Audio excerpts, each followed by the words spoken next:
ಯೋಂತಃ ಪ್ರವಿಶ್ಯ ಮಮ ವಾಚಮಿಮಾಂ ಪ್ರಸುಪ್ತಾಂ ಸಂಜೀವಯತ್ಯಖಿಲಶಕ್ತಿಧರಸ್ವಧಾಮ್ನಾ ಅನ್ಯಾಶ್ಚ ಹಸ್ತಚರಣಶ್ರವಣತ್ವಗಾದೀನ್ ಪ್ರಾಣಾನ್ನಮೋ ಭಗವತೆ ಪುರುಷಾಯ ತುಭ್ಯಂ.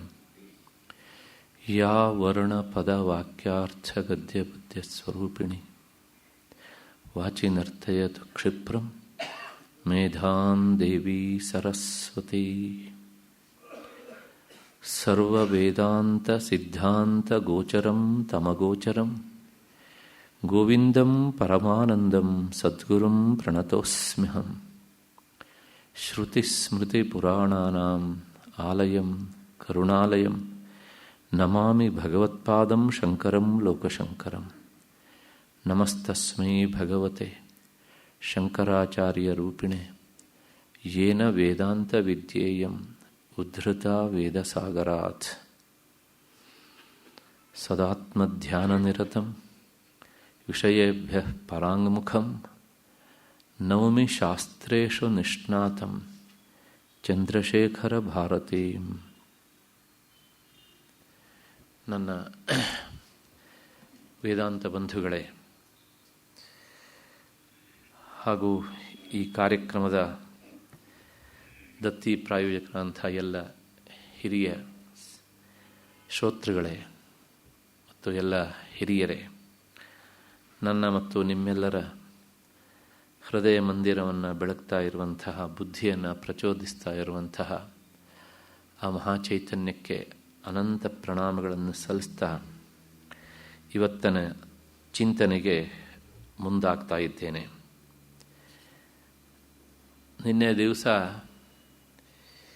ಈ 333ನೇ ಶ್ಲೋಕದ ಅರ್ಥವನ್ನು ನಾವು ಅನುಸಂಧಾನ ಮಾಡ್ತಾ ಇದ್ವಿ. ಅಲ್ಲಿ ಒಂದು ಮಾತನ್ನು ಹೇಳಿದರು. ಸತ್ಯವನ್ನು ಪಡಿಲಿಕ್ಕೆ ಮುಂದಾದವನು ಸತ್ಯವನ್ನೇ ಪಡಿತಾನೆ, ಅಸತ್ಯವನ್ನು ಪಡೆಯುವುದಕ್ಕೆ ಬಯಸಿದವನು ಅಸತ್ಯವನ್ನೇ ಪಡಿತಾನೆ ಅಂತ. ಈ ಶ್ಲೋಕ ನಮಗೊಂದು ನೀತಿ ಪಾಠವನ್ನು ಹೇಳುತ್ತೆ. ಏನು ಅಂದರೆ, ನೀನು ಯಾವುದನ್ನು ಆಯ್ಕೆ ಮಾಡಿಕೊಳ್ಳಬೇಕು, ಯಾವುದನ್ನು ಆಯ್ಕೆ ಮಾಡಿಕೊಳ್ಳಬಾರದು ಅಂತ. ನಿನ್ನ ಆಯ್ಕೆ ಸತ್ಯವಾದದ್ದು ಇದ್ದರೆ ಆ ಸತ್ಯವಾದದ್ದನ್ನು ನೀನು ಪಡಿತೀಯೆ. ನಿನ್ನ ಆಯ್ಕೆ ಮಿಥ್ಯಾಭೂತವಾದದ್ದಿದ್ದರೆ ನೀನು ಕೊನೆಗೆ ಅದನ್ನು ಪಡೆಯೋದರ ಜೊತೆಗೆ ನೀನು ಮಿಥ್ಯಾಭೂತನೇ ಆಗಿಬಿಡ್ತೀಯ ಹೀಗೆ ಅಂತ. ಇಲ್ಲಿ ಸತ್ಯವಾದದ್ದು ಯಾವುದು ಅಂದರೆ, ಬ್ರಹ್ಮವಸ್ತು ಸತ್ಯವಾದದ್ದು, ತದ್ಭಿನ್ನವಾದ ಎಲ್ಲವುದೂ ಸಹ ಮಿಥ್ಯಾಭೂತವಾದದ್ದು ಅಂತ ಆದದ್ರಿಂದ ನಿನ್ನ ಆಯ್ಕೆ ಬ್ರಹ್ಮವಸ್ತುವೇ ಇರಲಿ, ಅದ್ರ ಬಗ್ಗೆ ಸದಾ ಯೋಚನೆ ಮಾಡ್ತಾ ಮಾಡ್ತಾ ಹೋದಾಗ ನೀನು ಈಗಲ್ಲದೆ ಇದ್ದರೆ ಮುಂದಾದರೂ ಸಹ ಬ್ರಹ್ಮನಿಷ್ಠನಾಗ್ತೀಯೇ, ಬ್ರಹ್ಮಭಾವವನ್ನು ಪಡಿತೀಯೇ. ಆದರೆ ಅದನ್ನು ಆಯ್ಕೆ ಮಾಡಿಕೊಳ್ಳುವುದನ್ನು ಬಿಟ್ಟು ಕ್ಷಣಿಕವಾದದ್ದನ್ನೇ ಆಯ್ಕೆ ಮಾಡಿಕೊಂಡ್ರೆ ನೀನು ಕ್ಷಯವಾಗಿ ಹೋಗ್ತೀಯೆ ಅಂತ. ಈ ಶ್ಲೋಕದ ವಿಶೇಷವಾದಂಥ ಅರ್ಥ ಮುಂದೆ ಬರ್ತದೆ.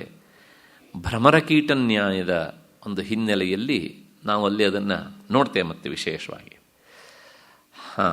ಯಾಕೆ ನೀನು ಸತ್ಯವಾದದ್ದನ್ನು ಆಯ್ಕೆ ಮಾಡಿಕೊಂಡ್ರೆ ನಿನಗೆ ಅನುಕೂಲ ಅಂತ ಕೇಳಿದರೆ, ಸತ್ಯ ಎನ್ನುವುದು ಅದು ಯಾವಾಗಲೂ ನಮ್ಮನ್ನು ರಕ್ಷಿಸ್ತದೆ ಅಂತ, ಅಸತ್ಯ ಎನ್ನುವಂಥದ್ದು ನಮ್ಮನ್ನು ರಕ್ಷಣೆಯಿಂದ ಕೈ ಬಿಡುತ್ತದೆ ಅಂತ. ದಯವಿಟ್ಟು ಈ ಮಾತನ್ನಿಟ್ಟುಕೊಂಡು ಇವತ್ತಿನ ರಾಜಕೀಯ ಪರಿಸ್ಥಿತಿಯನ್ನು ಅಥವಾ ನಮ್ಮ ಸುತ್ತಮುತ್ತಲಿನ ಘಟನೆಯನ್ನು ಪರೀಕ್ಷೆ ಮಾಡಲಿಕ್ಕೆ ಹೋಗಬೇಡಿ. ಏಕೆಂದರೆ ಇವತ್ತು ನಾವು ಕಾಣ್ತಾ ಇರೋದೆಲ್ಲ ವ್ಯಾವಹಾರಿಕ ಪ್ರಪಂಚದಲ್ಲಿ ಇದಕ್ಕೆ ವಿರುದ್ಧವಾದನ್ನೇ ಕಾಣ್ತೇವೆ. ವ್ಯಾವಹಾರಿಕ ಪ್ರಪಂಚ ಅಂತ ಹೇಳಿದ್ರಿಂದಲೇ ಅದು ಸುಳ್ಳಾದಂಥದ್ದು ಎನ್ನುವಂಥದ್ದು. ಹಾಗಾಗಿ ನಮಗೆ ಅದು ಆಯ್ಕೆಯ ವಸ್ತು ಅಲ್ಲ. ಇಲ್ಲಿ ಹೇಳ್ತಾ ಇರುವಂಥದ್ದು ವೇದಾಂತದ ದಾರಿ. ಆದ್ದರಿಂದ ವೇದಾಂತದ ದಾರಿಯಲ್ಲಿ ಶ್ರುತಿ ಪ್ರಮಾಣ ಅಂತ, ಆ ಶ್ರುತಿ ಪ್ರಮಾಣ ಅಂತ ಒಪ್ಪಿಕೊಂಡ ಹಿನ್ನೆಲೆಯಲ್ಲಿ ಛಾಂದೋಗ್ಯ ಉಪನಿಷತ್ತಿನ ಒಂದು ಉದಾಹರಣೆಯನ್ನು ಅವರು ಕೊಟ್ಟಿದ್ದನ್ನು ನಾನು ಹೇಳಿದ್ದೆ. ಕಳ್ಳ ಇನ್ನೊಬ್ಬ ಕಳ್ಳನ ಅಲ್ಲದೇ ಇರುವವನು. ಆ ಕಳ್ಳನ ಅಲ್ಲದೇ ಇರುವವನ ಮೇಲೆ ಕಳ್ಳತನದ ಆರೋಪ ಬಂದಾಗ ನಿರ್ಧಾರ ಮಾಡುವುದು ಮನುಷ್ಯ ಶಕ್ತಿಗೆ ಮೀರಿದ್ದಾಗಿದ್ದಾಗ ಅವನು ಕಳ್ಳ ಹೌದೋ ಅಲ್ಲವೋ ಅಂತ ನಿಶ್ಚಯ ಮಾಡುವುದು ಹೇಗೆ ಎನ್ನುವುದೊಂದು ಪ್ರಶ್ನೆ.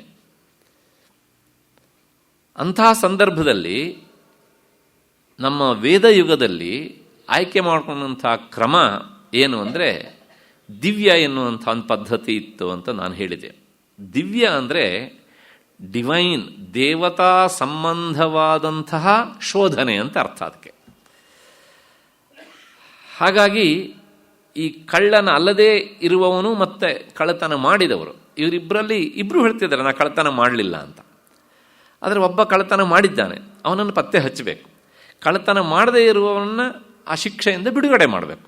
ಇದಕ್ಕೆ ಏನು ಕ್ರಮ ಅಂತ ಆದಾಗ ನಾನು ನಿನ್ನೆ ದಿವಸ ಕಬ್ಬಿಣದ ಸಲಾಕೆ ಅಂತ ಹೇಳಿದ್ದೆ. ಉಪನಿಷತ್ತು ನೇರವಾಗಿ ಆ ಶಬ್ದವನ್ನು ಹೇಳಿದೆ, ಪರಶು ಅಂತ ಹೇಳುತ್ತೆ, ಕೊಡಲಿ ಅಂತ.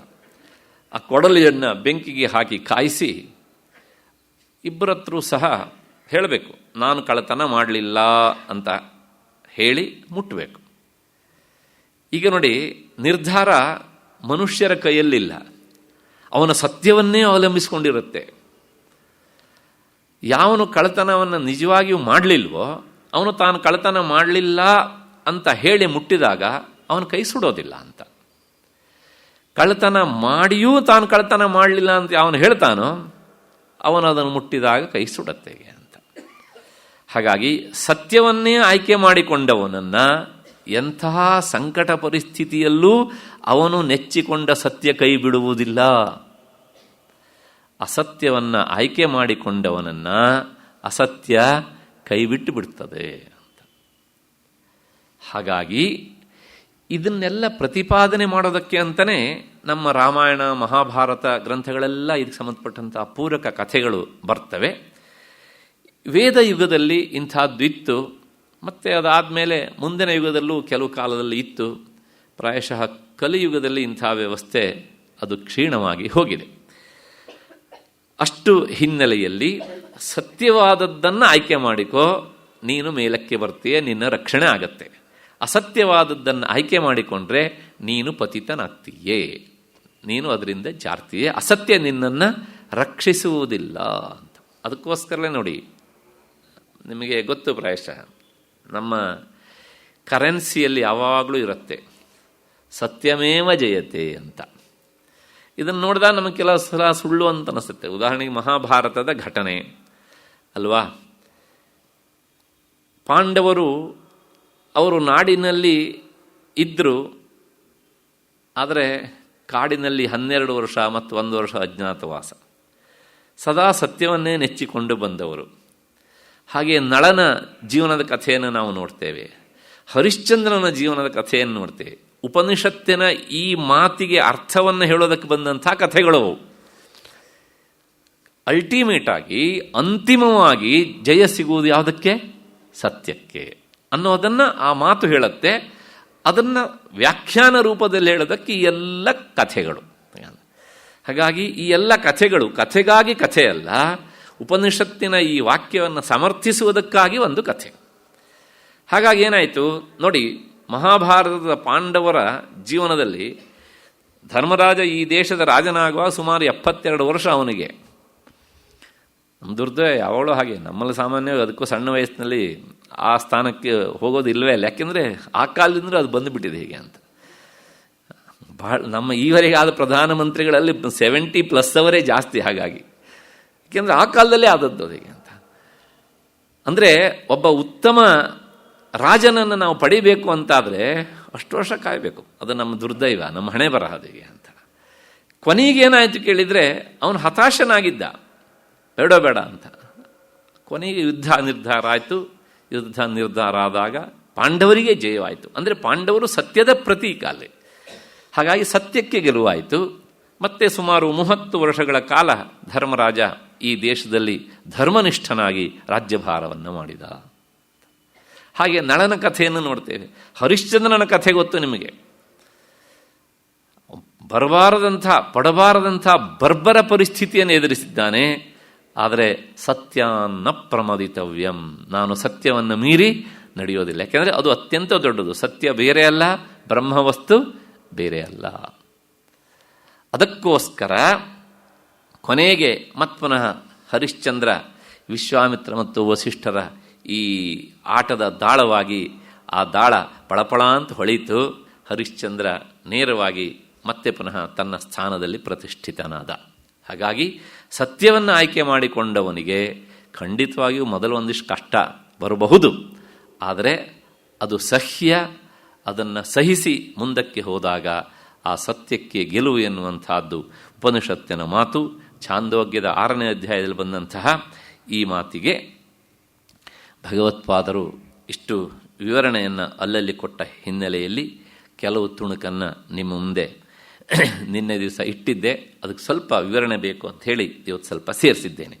ಅಷ್ಟು ಹಿನ್ನೆಲೆಯಲ್ಲಿ ಆದ್ದರಿಂದ ಅಂದರೆ ಸತ್ಯವನ್ನೇ ಆಯ್ಕೆ ಮಾಡಿಕೊಳ್ಳಬೇಕು. ಸತ್ಯವಾದದ್ದು ಬ್ರಹ್ಮವಸ್ತು. ಯತಿ ಅಸದನುಸಂಧಿಂ ಬಂಧಹೇತುಂ ವಿಹಾಯ ಸ್ವಯಂ ಅಯಂ ಅಹಮಸ್ಮೀತ್ಯಾತ್ಮದೃಷ್ಟ್ಯೈವ ತಿಷ್ಠೇತ್ ಸುಖಯತಿ ನನು ನಿಷ್ಠ ಬ್ರಹ್ಮಣಿ ಸ್ವಾನುಭೂತ್ಯ ಹರತಿ ಪರಮ ವಿದ್ಯಾ ಕಾರ್ಯದುಃಖಂ ಪ್ರತೀತಂ. ಇನ್ನೊಂದು ಸಲ, ಯತಿ ಅಸದನುಸಂಧಿಂ ಬಂಧಹೇತುಂ ವಿಹಾಯ ಸ್ವಯಂ ಅಯಂ ಅಹಮಸ್ಮೀತ್ಯಾತ್ಮದೃಷ್ಟ್ಯೈವ ತಿಷ್ಠೇತ್ ಸುಖಯತಿ ನನು ನಿಷ್ಠ ಬ್ರಹ್ಮಣಿ ಸ್ವಾನುಭೂತ್ಯ ಹರತಿ ಪರಮ ವಿದ್ಯಾ ಕಾರ್ಯದುಃಖಂ ಪ್ರತೀತಂ. 334ನೇ ಶ್ಲೋಕದ ಅರ್ಥ. ಯತಿ ಅನ್ನೋ ಶಬ್ದಕ್ಕೆ ನಾನು ಮೊನ್ನೆಯಿಂದಲೂ ಹೇಳ್ತಾ ಬಂದಿದ್ದೇನೆ, ಪ್ರಯತ್ನಶೀಲನಾದಂತಹ ಸಾಧಕ ಅಂತ. ಹಾಗಾಗಿ ಅಂತಹ ಪ್ರಯತ್ನಶೀಲನಾದವನು ಬಂಧಕ್ಕೆ ಕಾರಣವಾದ ಅಸತ್ಪದಾರ್ಥದ ಅನುಸಂಧಾನವನ್ನು ಬಿಟ್ಟು ಇವನು ನಾನೇ ಆಗಿದ್ದೇನೆ ಅಂತ ಆತ್ಮದೃಷ್ಟಿಯಿಂದ ನಿಲ್ಲಬೇಕು. ಆತ್ಮಾನುಭವದ ಆ ಬ್ರಹ್ಮನಿಷ್ಠೆಯು ಸದಾ ಸುಖವನ್ನು ಕೊಡ್ತದೆ. ಅಜ್ಞಾನದ ಕಾರ್ಯವಾದ ದುಃಖವನ್ನು ಅದು ದೂರ ಮಾಡ್ತದೆ. ಇಷ್ಟು ಈ ಶ್ಲೋಕದ ಅರ್ಥ. ಯತಿ ಪ್ರಯತ್ನಶೀಲನಾದವನು ಅಂದರೆ ಪ್ರಯತ್ನಶೀಲನಾದವನಿಗೆ ಮಾತ್ರ ವೇದಾಂತ ದಾರಿಯಲ್ಲಿ ಹೋಗೋದಕ್ಕೆ ಅರ್ಹತೆ. ಅಪ್ರಯತ್ನಶೀಲನಾದವನಿಗೆ, ಸೋಮಾರಿಯಾದವನಿಗೆ ಆರಂಭದಲ್ಲಿ ಮಾತ್ರ ಉತ್ಸಾಹವನ್ನು ತೋರಿ ಆಮೇಲೆ ಇದು ಬಿಟ್ಬೋಣ ಅಂತ ಅಂದುಕೊಳ್ಳುವವನಿಗೆ, ಅಥವಾ ಟೈಮ್ ಪಾಸಿಗಾಗಿ ಅಂತ ಅಂದುಕೊಂಡವರಿಗೆ ಆ ದಾರಿ ಒಗ್ಗುವುದು ಕಷ್ಟ. ಇದನ್ನೆಲ್ಲ ಪರ್ಯಾಯವಾಗಿ ಸೂಚಿಸೋದಕ್ಕೆ ಅಂತಲೇ ಪದೇ ಪದೇ ಯತಿ ಯತಿ ಪ್ರಯತ್ನಶೀಲ ಪ್ರಯತ್ನಶೀಲ ಅಂತ. ವೇದಾಂತ ದಾರಿಯಲ್ಲಿ ಅಷ್ಟೇ ಅಲ್ಲ, ಲೌಕಿಕವಾಗಿಯೂ ಸಹ ನಾವು ನಮ್ಮ ಗುರಿಯನ್ನು ಸೇರಬೇಕು ಅಂತಾದರೆ ಪ್ರಯತ್ನಶೀಲನಾದವನು ಮಾತ್ರ ಗುರಿಯನ್ನು ಸೇರ್ತಾನೆ. ಪ್ರಯತ್ನದಲ್ಲಿ ಕೊರತೆ ಇದ್ದವನು ತನ್ನ ಗುರಿಯನ್ನು ಮುಟ್ಟಲಾರ. ಅಷ್ಟು ಹಿನ್ನೆಲೆಯಲ್ಲಿ ಆ ಬ್ರಹ್ಮ ಸಂಸ್ಥತ್ವಸ್ಯ ಸನ್ಯಾಸಿನ ಏವ ಸಂಭವಾತ್. ಈ ಬ್ರಹ್ಮ ಸಂಸ್ಥತ್ವ ಅಂದರೆ ಪರಬ್ರಹ್ಮ ವಸ್ತುವಿನಲ್ಲೇ ನಿಷ್ಠನಾಗಿ ಇರುವುದು ಯಾರಿಗೆ ಸಾಧ್ಯ ಅಂದರೆ ಪ್ರಯತ್ನಶೀಲನಾದ ಸನ್ಯಾಸಿಗೆ ಮಾತ್ರ ಸಾಧ್ಯ. ಇಲ್ಲಿ 2 ಶಬ್ದ, ಪ್ರಯತ್ನಶೀಲ ಮತ್ತು ಸನ್ಯಾಸಿ ಅಂತ. ಪ್ರಯತ್ನಶೀಲ ಅಂದರೆ ತನ್ನ ಗುರಿಯನ್ನು ಮುಟ್ಟೋದಕ್ಕೋಸ್ಕರ ಪ್ರಯತ್ನಶೀಲನಾಗಬೇಕು. ಆ ಗುರಿಯನ್ನು ಮುಟ್ಟೋದಕ್ಕಿರುವ ದಾರಿಯಲ್ಲಿ ಅದಕ್ಕೆ ಹೊರತಾಗಿ ಬೇರೆ ಎಲ್ಲವನ್ನೂ ಸಹ ಸನ್ಯಾಸ ಮಾಡಬೇಕು. 10 ಒಟ್ಟಿಗೆ ಇಟ್ಕೊಂಡು ನಾನು ನನ್ನ ಗುರಿಯನ್ನು ಮುಟ್ತೇನೆ ಅಂತ ಹೇಳಿದರೆ ಅದು ಅಸಂಭವ. ಹಾಗಾಗಿ ಆ ಶಬ್ದವನ್ನು ಹೇಳ್ತಾರೆ, ಸನ್ಯಾಸಿ ಬಂಧಹೇತುಂ ಅಸದನುಸಂಧಿಂ ಅಬ್ರಹ್ಮಚಿಂತಾಂ ಸ್ವಯಂ ವಿಹಾಯ ಅಯಂ ಪರಮಾತ್ಮ. ಅಂದರೆ ತನ್ನನ್ನು ಮತ್ತೆ ಮತ್ತೆ ಈ ಹುಟ್ಟು ಸಾವುಗಳ ಕಟ್ಟಿಗೆ ನೂಕುವಂತಹ ಅನಾತ್ಮ ವಿಚಾರವನ್ನು ಮಾಡುವುದನ್ನು ಬಿಡಬೇಕು. ಎಸ್, ಎರಡಾಯ್ತು. ಅನಾತ್ಮ ವಿಚಾರ ಮಾಡುವುದನ್ನು ಬಿಡಬೇಕು. ಹಾಗಿದ್ರೆ ಏನು ಮಾಡಬೇಕು ಅಂತ ಕೇಳಿದರೆ, ಅಯಂ ಅಹಮಸ್ಮಿ, ಇವನು ತಾನೇ ಆಗಿದ್ದೇನೆ ಅಂತ, ಇವನು ನಾನೇ ಆಗಿದ್ದೇನೆ ಅಂತ. ಸ್ವಲ್ಪ ವಿಷಯ ಜಟಿಲ, ಸ್ವಲ್ಪ ಏನು ಬಹಳನೇ ಜಟಿಲ. ಏಕೆಂದರೆ ಈವರೆಗೆ ನಾನು ಇಂಥವನು ಅಂತ ವ್ಯಾವಹಾರಿಕವಾಗಿ ನಮ್ಮ ಹೆಸರನ್ನು, ನಮ್ಮ ಜಾತಿಯನ್ನು, ನಾವು ಹುಟ್ಟಿದ ಪ್ರದೇಶವನ್ನು, ನಮ್ಮ ಅಪ್ಪ ಅಮ್ಮರನ್ನು, ಮತ್ತು ಹೆಂಡತಿಗೆ ಗಂಡ ಆದರೆ ಗಂಡನನ್ನು ಅಥವಾ ಗಂಡನಾದರೆ ಹೆಂಡತಿಯನ್ನು ಎಲ್ಲ ಇಟ್ಕೊಂಡು ನಮ್ಮನ್ನು ನಾವು ಗುರುತಿಸ್ಕೊಂಡಿದ್ವಲ್ಲ. ಹೀಗೆಲ್ಲ ಅಂದ್ಕೊಂಡಂತಹ ಅಯಂ ಇವನು ಅಹಮಸ್ಮಿ ಅಂದರೆ ಆತ್ಮನೇ ಆಗಿದ್ದೇನೆ.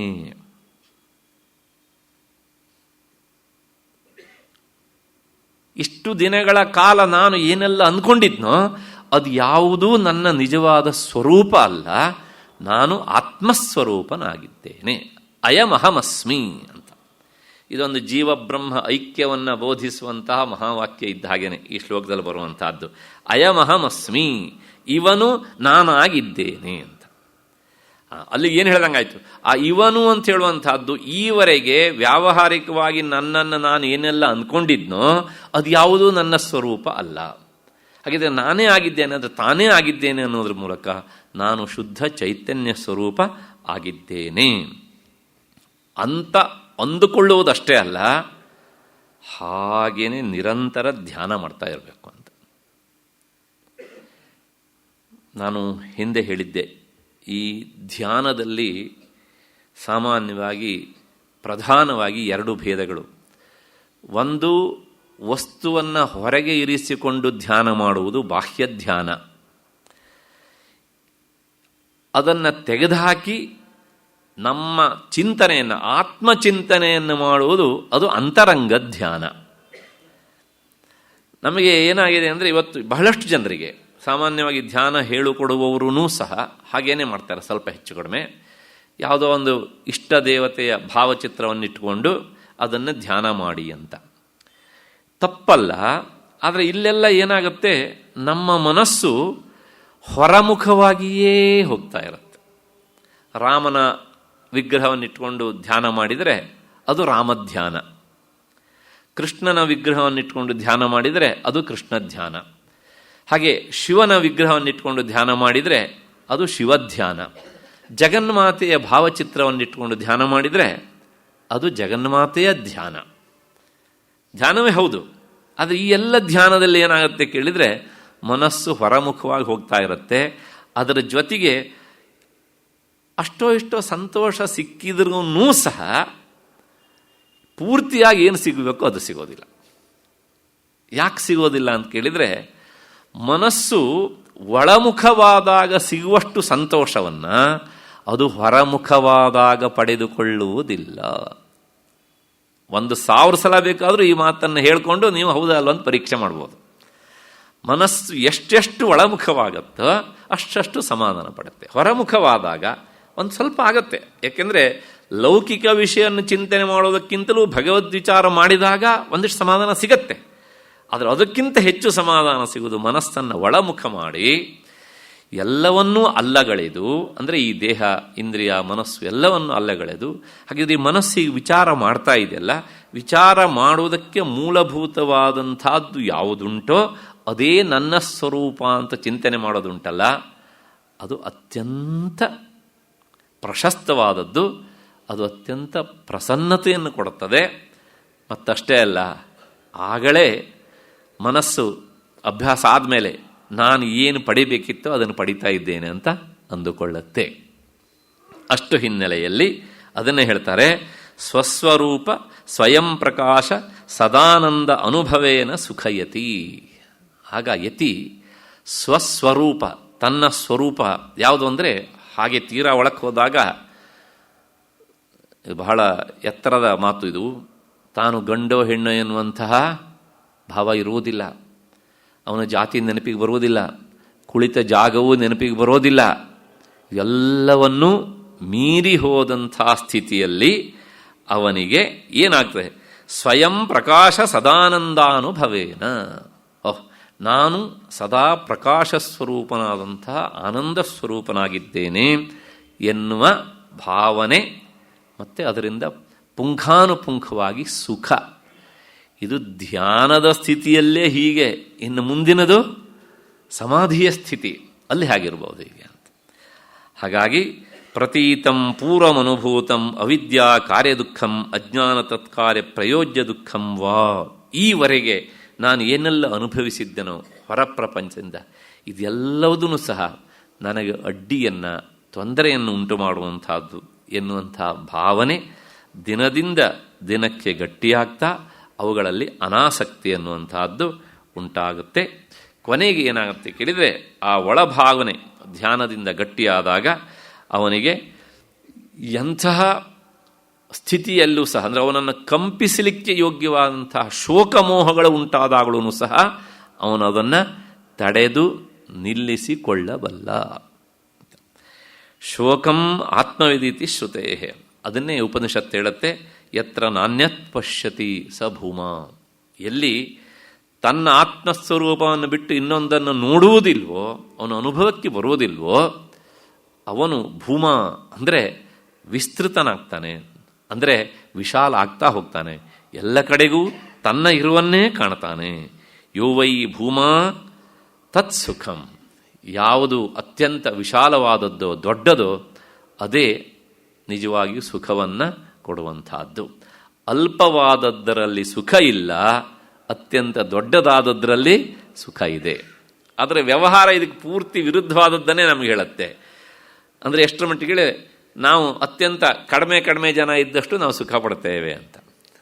ಹಾಗಾಗಿ ಇವತ್ತೇನಾಗಿದೆ, ನಮ್ಮಲ್ಲಿ ಎಲ್ಲ ದೊಡ್ಡ ದೊಡ್ಡ ಕುಟುಂಬಗಳೆಲ್ಲ ಹೋಗಿ ಸ್ವಲ್ಪ ಜನ ಇರುವಂಥದ್ದು. ಆದರೆ ಅಲ್ಲೂ ಸಹ ಸುಖ ಇರುತ್ತೆ. ನಾವೇನು ಮಾಡ್ತೀವಿ ಕೇಳಿದರೆ, ಎಲ್ಲೋ ಒಂದು ಕಡೆಗೆ ಸ್ವಾರ್ಥೈಕನಿಷ್ಠರಾಗಿ ಅದನ್ನು ಅಲಗಳಿತಾ ಬರುತ್ತೆ ಹೇಗೆ ಅಂತ. ಹಾಗಾಗಿ ಯಾವುದು ಅತ್ಯಂತ ದೊಡ್ಡದೋ ಅಲ್ಲಿ ಸುಖ ಉಂಟು, ಯಾವುದು ಅತ್ಯಂತ ಚಿಕ್ಕದೋ ಅಲ್ಲಿ ಸುಖ ಇಲ್ಲ.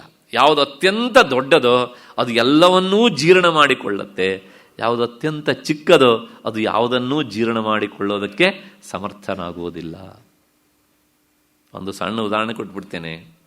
ಯಾವುದು ಅತ್ಯಂತ ದೊಡ್ಡದೋ ಅದು ಎಲ್ಲವನ್ನೂ ಜೀರ್ಣ ಮಾಡಿಕೊಳ್ಳುತ್ತೆ, ಯಾವುದು ಅತ್ಯಂತ ಚಿಕ್ಕದೋ ಅದು ಎಲ್ಲವುದನ್ನು ಜೀರ್ಣ ಮಾಡಿಕೊಳ್ಳಿಕ್ಕಾಗದೆ ಮಲಿನವಾಗುತ್ತೆ.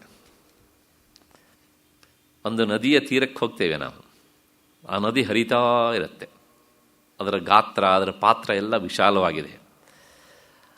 ಆ ನದಿಯಲ್ಲಿ ಕೆಲವು ಜನ ಸ್ನಾನ ಮಾಡ್ತಾರೆ, ಕೆಲವು ಜನ ಬಟ್ಟೆ ತೊಳಿತಾರೆ, ಇನ್ನು ಅಲ್ಲಿ ಇಲ್ಲಿ ಕೆಲವು ಜನ ರೈತರು ಬಂದರೆ ಅವರು ಹಸುಗಳ ಎಮ್ಮೆಗಳ ಮೈಯನ್ನು ತೊಳಿತಾರೆ ಅಲ್ವಾ.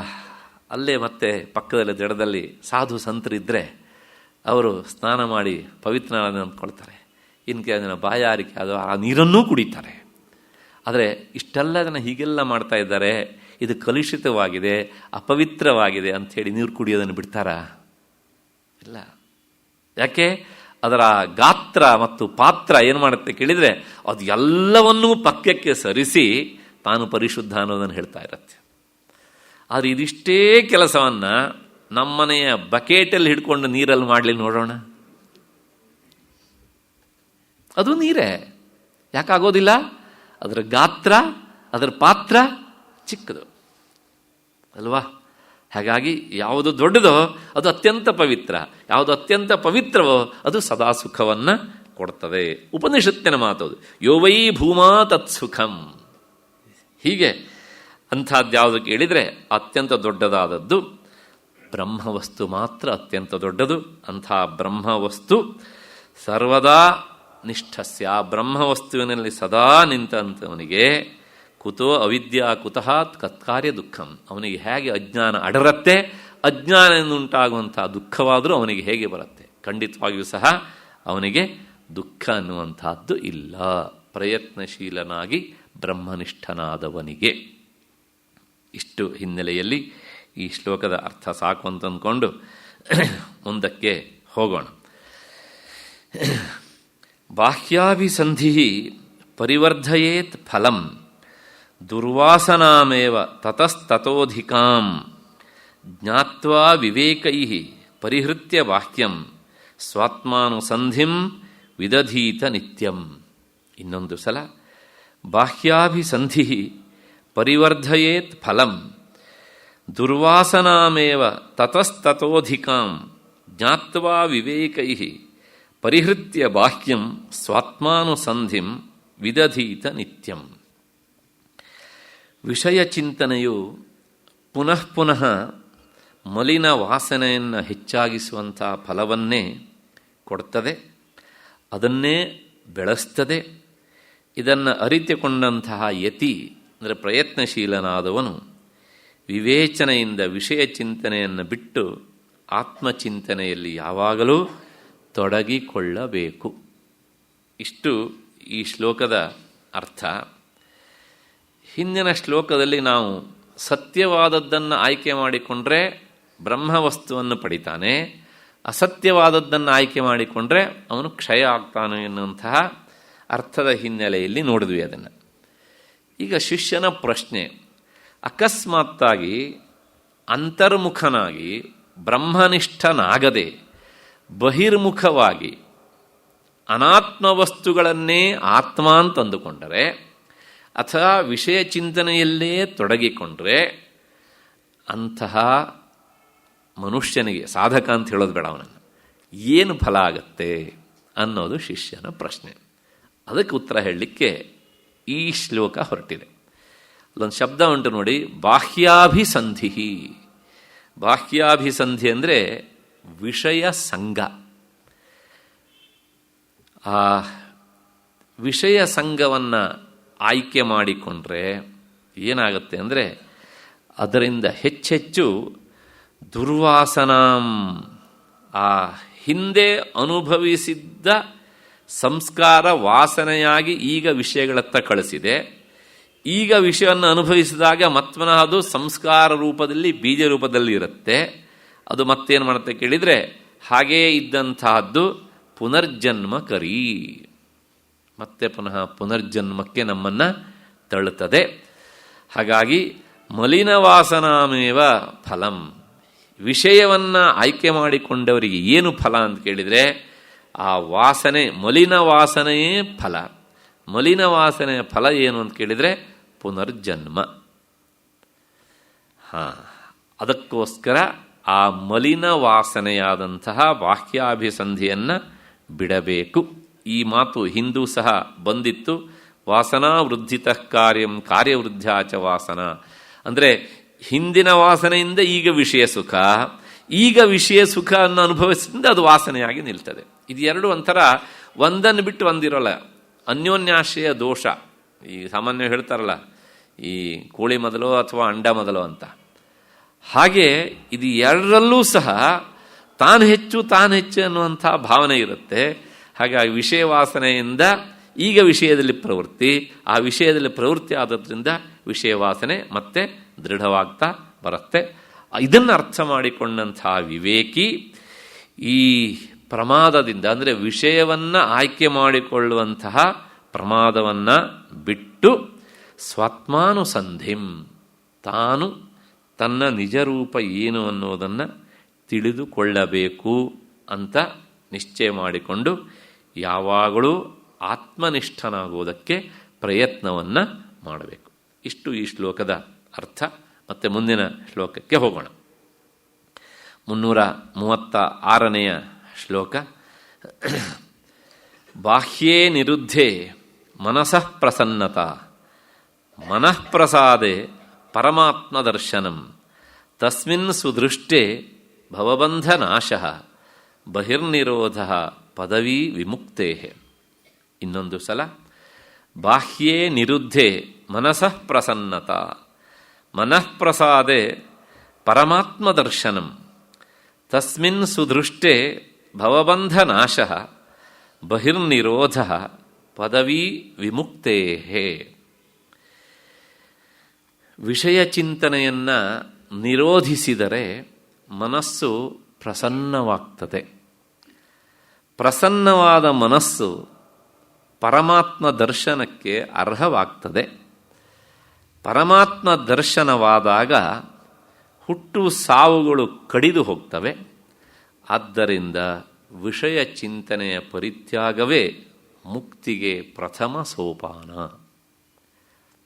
ಇಷ್ಟು ಈ ಶ್ಲೋಕದ ಅರ್ಥ. ಒಂದು ರೀತಿಯ ಒಂದಾದ್ಮೇಲೆ ಒಂದು ಕ್ರಮವಾಗಿ ಸರಣಿಯ ಪದ್ಧತಿಯಲ್ಲಿ ಈ ಶ್ಲೋಕದಲ್ಲಿ ವಿಷಯವನ್ನು ತಿಳಿಸಿಕೊಡ್ತಾರೆ.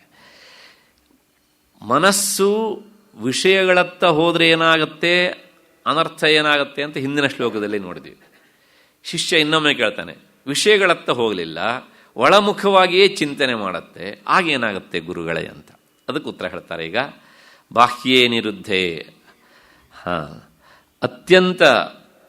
ಅತ್ಯಂತಂ ವ್ಯವಹರತೋಪಿ ಸುಪ್ತೋತ್ಥಿತಸ್ಯ ಮನಃ ಪ್ರಸನ್ನಂ ತಿಷ್ಠತೆ. ಇದಕ್ಕೊಂದು ಶಬ್ದ ಬಂದಿದೆ ನೋಡಿ ಅಲ್ಲಿ, ಬಾಹ್ಯೇ ನಿರುದ್ಧೇ ಮನಸಃ ಪ್ರಸನ್ನತ. ನಮ್ಮ ಮನಸ್ಸು ವಿಷಯಗಳನ್ನು ಚಿಂತಿಸುವುದನ್ನು ಬಿಟ್ಟಾಗ ಅದು ಪ್ರಸನ್ನವಾಗಿ ಇರ್ತದೆ ಅನ್ನೋದು ಆ ಮಾತಿಗೆ ಅರ್ಥ. ಅದಕ್ಕೊಂದು ದೃಷ್ಟಾಂತ ಕೊಡ್ತಾರೆ. ಏನು ಅಂದರೆ, ಹಗಲೆಲ್ಲ ಲೌಕಿಕ ವ್ಯವಹಾರದ ಜಂಜಾಟದಲ್ಲಿ ತೊಡಗಿಕೊಂಡು ಹೈರಾಣಾಗಿ ನಾವು ನಿದ್ದೆ ಮಾಡ್ತೇವೆ. ಸ್ವಪ್ನರಹಿತವಾದ ಗಾಢವಾದ ನಿದ್ರೆ. ಅಷ್ಟೆಲ್ಲ ತೊಂದರೆಯನ್ನು ದೈಹಿಕವಾಗಿ ಮಾನಸಿಕವಾಗಿ ಅನುಭವಿಸಿಯೂ ಆ ಗಾಢ ನಿದ್ರೆಗೆ ಹೋದಂಥ ಮನಸ್ಸು ಎಚ್ಚರವಾದಾಗ ಹೇಗಿರುತ್ತೆ? ಪ್ರಸನ್ನವಾಗಿ ಇರುತ್ತೆ ಅಲ್ವಾ? ಯಾಕೆ ಅಂತ ಕೇಳಿದರೆ ಕಾರಣ ಇಷ್ಟೇ, ಗಾಢ ನಿದ್ರಾವಸ್ಥೆಯಲ್ಲಿ ಮನಸ್ಸು ಹೊರಮುಖವಾಗಿ ಸಂಚರಿಸದೆ ಅದು ಸದಾ ಒಳಮುಖದಲ್ಲಿ ಇದ್ದದ್ದೇ ಪ್ರಸನ್ನತೆಗೆ ಕಾರಣ. ಹಾಗೆಯೇ ಅದಕ್ಕೊಂದು ದೃಷ್ಟಾಂತ ಕೊಟ್ಟಾದ್ಮೇಲೆ, ಆದ್ದರಿಂದಲೇ ಅದಕ್ಕೆ ಹೆಸರು ಏನು ಕೇಳಿದರೆ ಸಂಪ್ರಸಾದ. ಮನಸ್ಸಾಗಿರುತ್ತೆ ಕೇಳಿದರೆ ಮನಃಪ್ರಸಾದ, ಅಂದರೆ ಸಂಪ್ರಸಾದ, ಸಮ್ಯಕ್ ಪ್ರಸಾದ ಅಂತ. ದಯವಿಟ್ಟು ಇಂಗ್ಲೀಷ್ನ ಶಬ್ದದ ಪರಿಚಯ ನಮಗಿರೋದು, ಅದರಿಂದ ಸಮ್ ಅನ್ನೋದು ಇಂಗ್ಲೀಷು, ಪ್ರಸಾದ ಅನ್ನೋದು ಮತ್ತೆ ದೇವಸ್ಥಾನದ್ದು ಅಂತ ಮಾಡಿಕೊಂಡು ಗೊಂದಲ ಮಾಡ್ಕೊಳ್ಬೇಡಿ. ಸ್ವಲ್ಪ ಪ್ರಸಾದ ಅಂತ ಅರ್ಥ ಅಲ್ಲ, ಅದರಿಂದ ಸಮ್ಯಕ್ ಪ್ರಸಾದ, ಮನಸ್ಸು ಪೂರ್ತಿಯಾಗಿ ಸಂತಸಗೊಳ್ಳುತ್ತದೆ.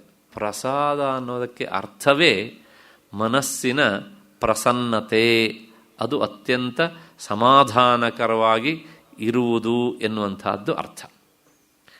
ಮಧ್ಯದಲ್ಲಿ ಒಂದು ಸ್ವಲ್ಪ ವಿಷಯ ಬಿಟ್ಟು ಆಚೆ ಹೋಗ್ತೇನೆ. ಪ್ರಸಾದ ಅನ್ನೋದಕ್ಕೆ ಅರ್ಥ ಆದರೆ, ದೇವರಿಗೆ ನೈವೇದ್ಯ ಮಾಡಿದ್ದಕ್ಕದು ಯಾಕ್ರಿ ಪ್ರಸಾದ ಅಂತಾರೆ? ಅಲ್ಲೂ ಅಷ್ಟೇ. ಯಾಕೆಂದರೆ ಎರಡು ಕಾರಣ.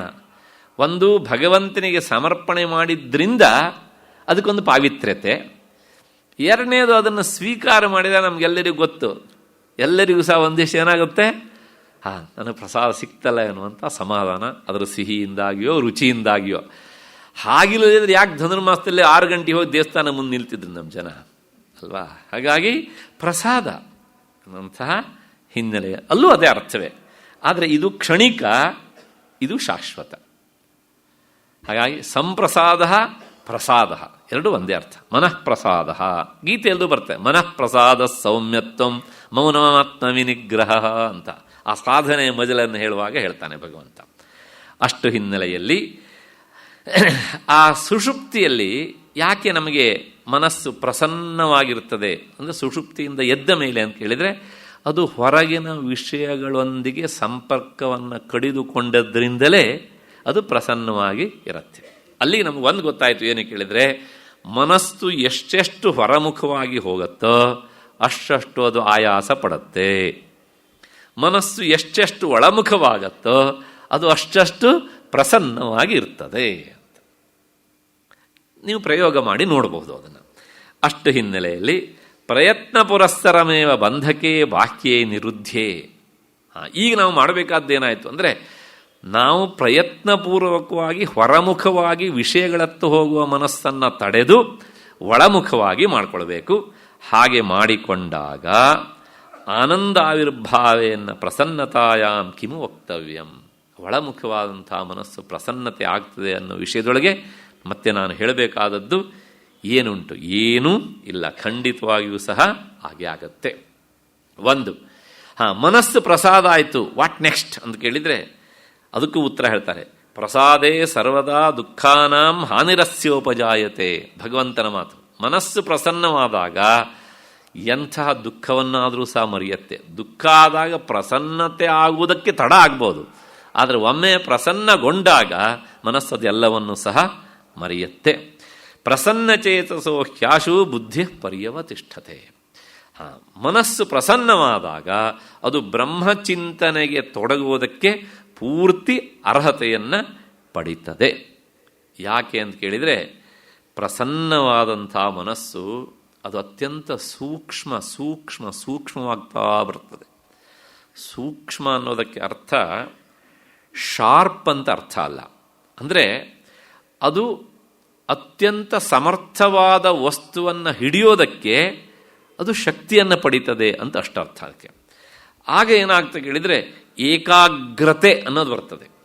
ನೋಡಿ ಆ ಶಬ್ದ ಎಷ್ಟು ಚಂದ ಉಂಟು ಅಂತ, ಏಕಾಗ್ರ. ಅಗ್ರ ಅನ್ನೋದಕ್ಕೆ ಅರ್ಥ ತುದಿ ಅಂತ, ಏಕ ಅಂದರೆ ಒಂದು ಅಂತ. ಒಂದೇ ಒಂದು ವಸ್ತುವಿನಲ್ಲಿ ಮನಸ್ಸನ್ನು ಇಡುವುದು ಏಕಾಗ್ರತೆ. ಇದು ಸಾಮಾನ್ಯವಾದ ಲೌಕಿಕವಾದ ಅರ್ಥ. ಇದಕ್ಕೊಂದು ಅಪ್ಪಟ ವೇದಾಂತವಾದ ಅರ್ಥ ಉಂಟು. ಏಕ ಆದದ್ದು ಯಾವುದು? ಬ್ರಹ್ಮವಸ್ತು ಮಾತ್ರ. ಏಕಮೇವಾ ದ್ವಿತೀಯಂ ಬ್ರಹ್ಮ. ಅದರಲ್ಲಿಯೇ ಅಗ್ರ ಅಂದರೆ ಮನಸ್ಸನ್ನು ಇಡಿಸುವಂತಹದ್ದು. ವೇದಾಂತ ದೃಷ್ಟಿಯಲ್ಲಿ ಬ್ರಹ್ಮನಿಷ್ಠೆಯ ವಿಚಾರವೇ ಏಕಾಗ್ರತೆ ಅಂತ ಅರ್ಥ.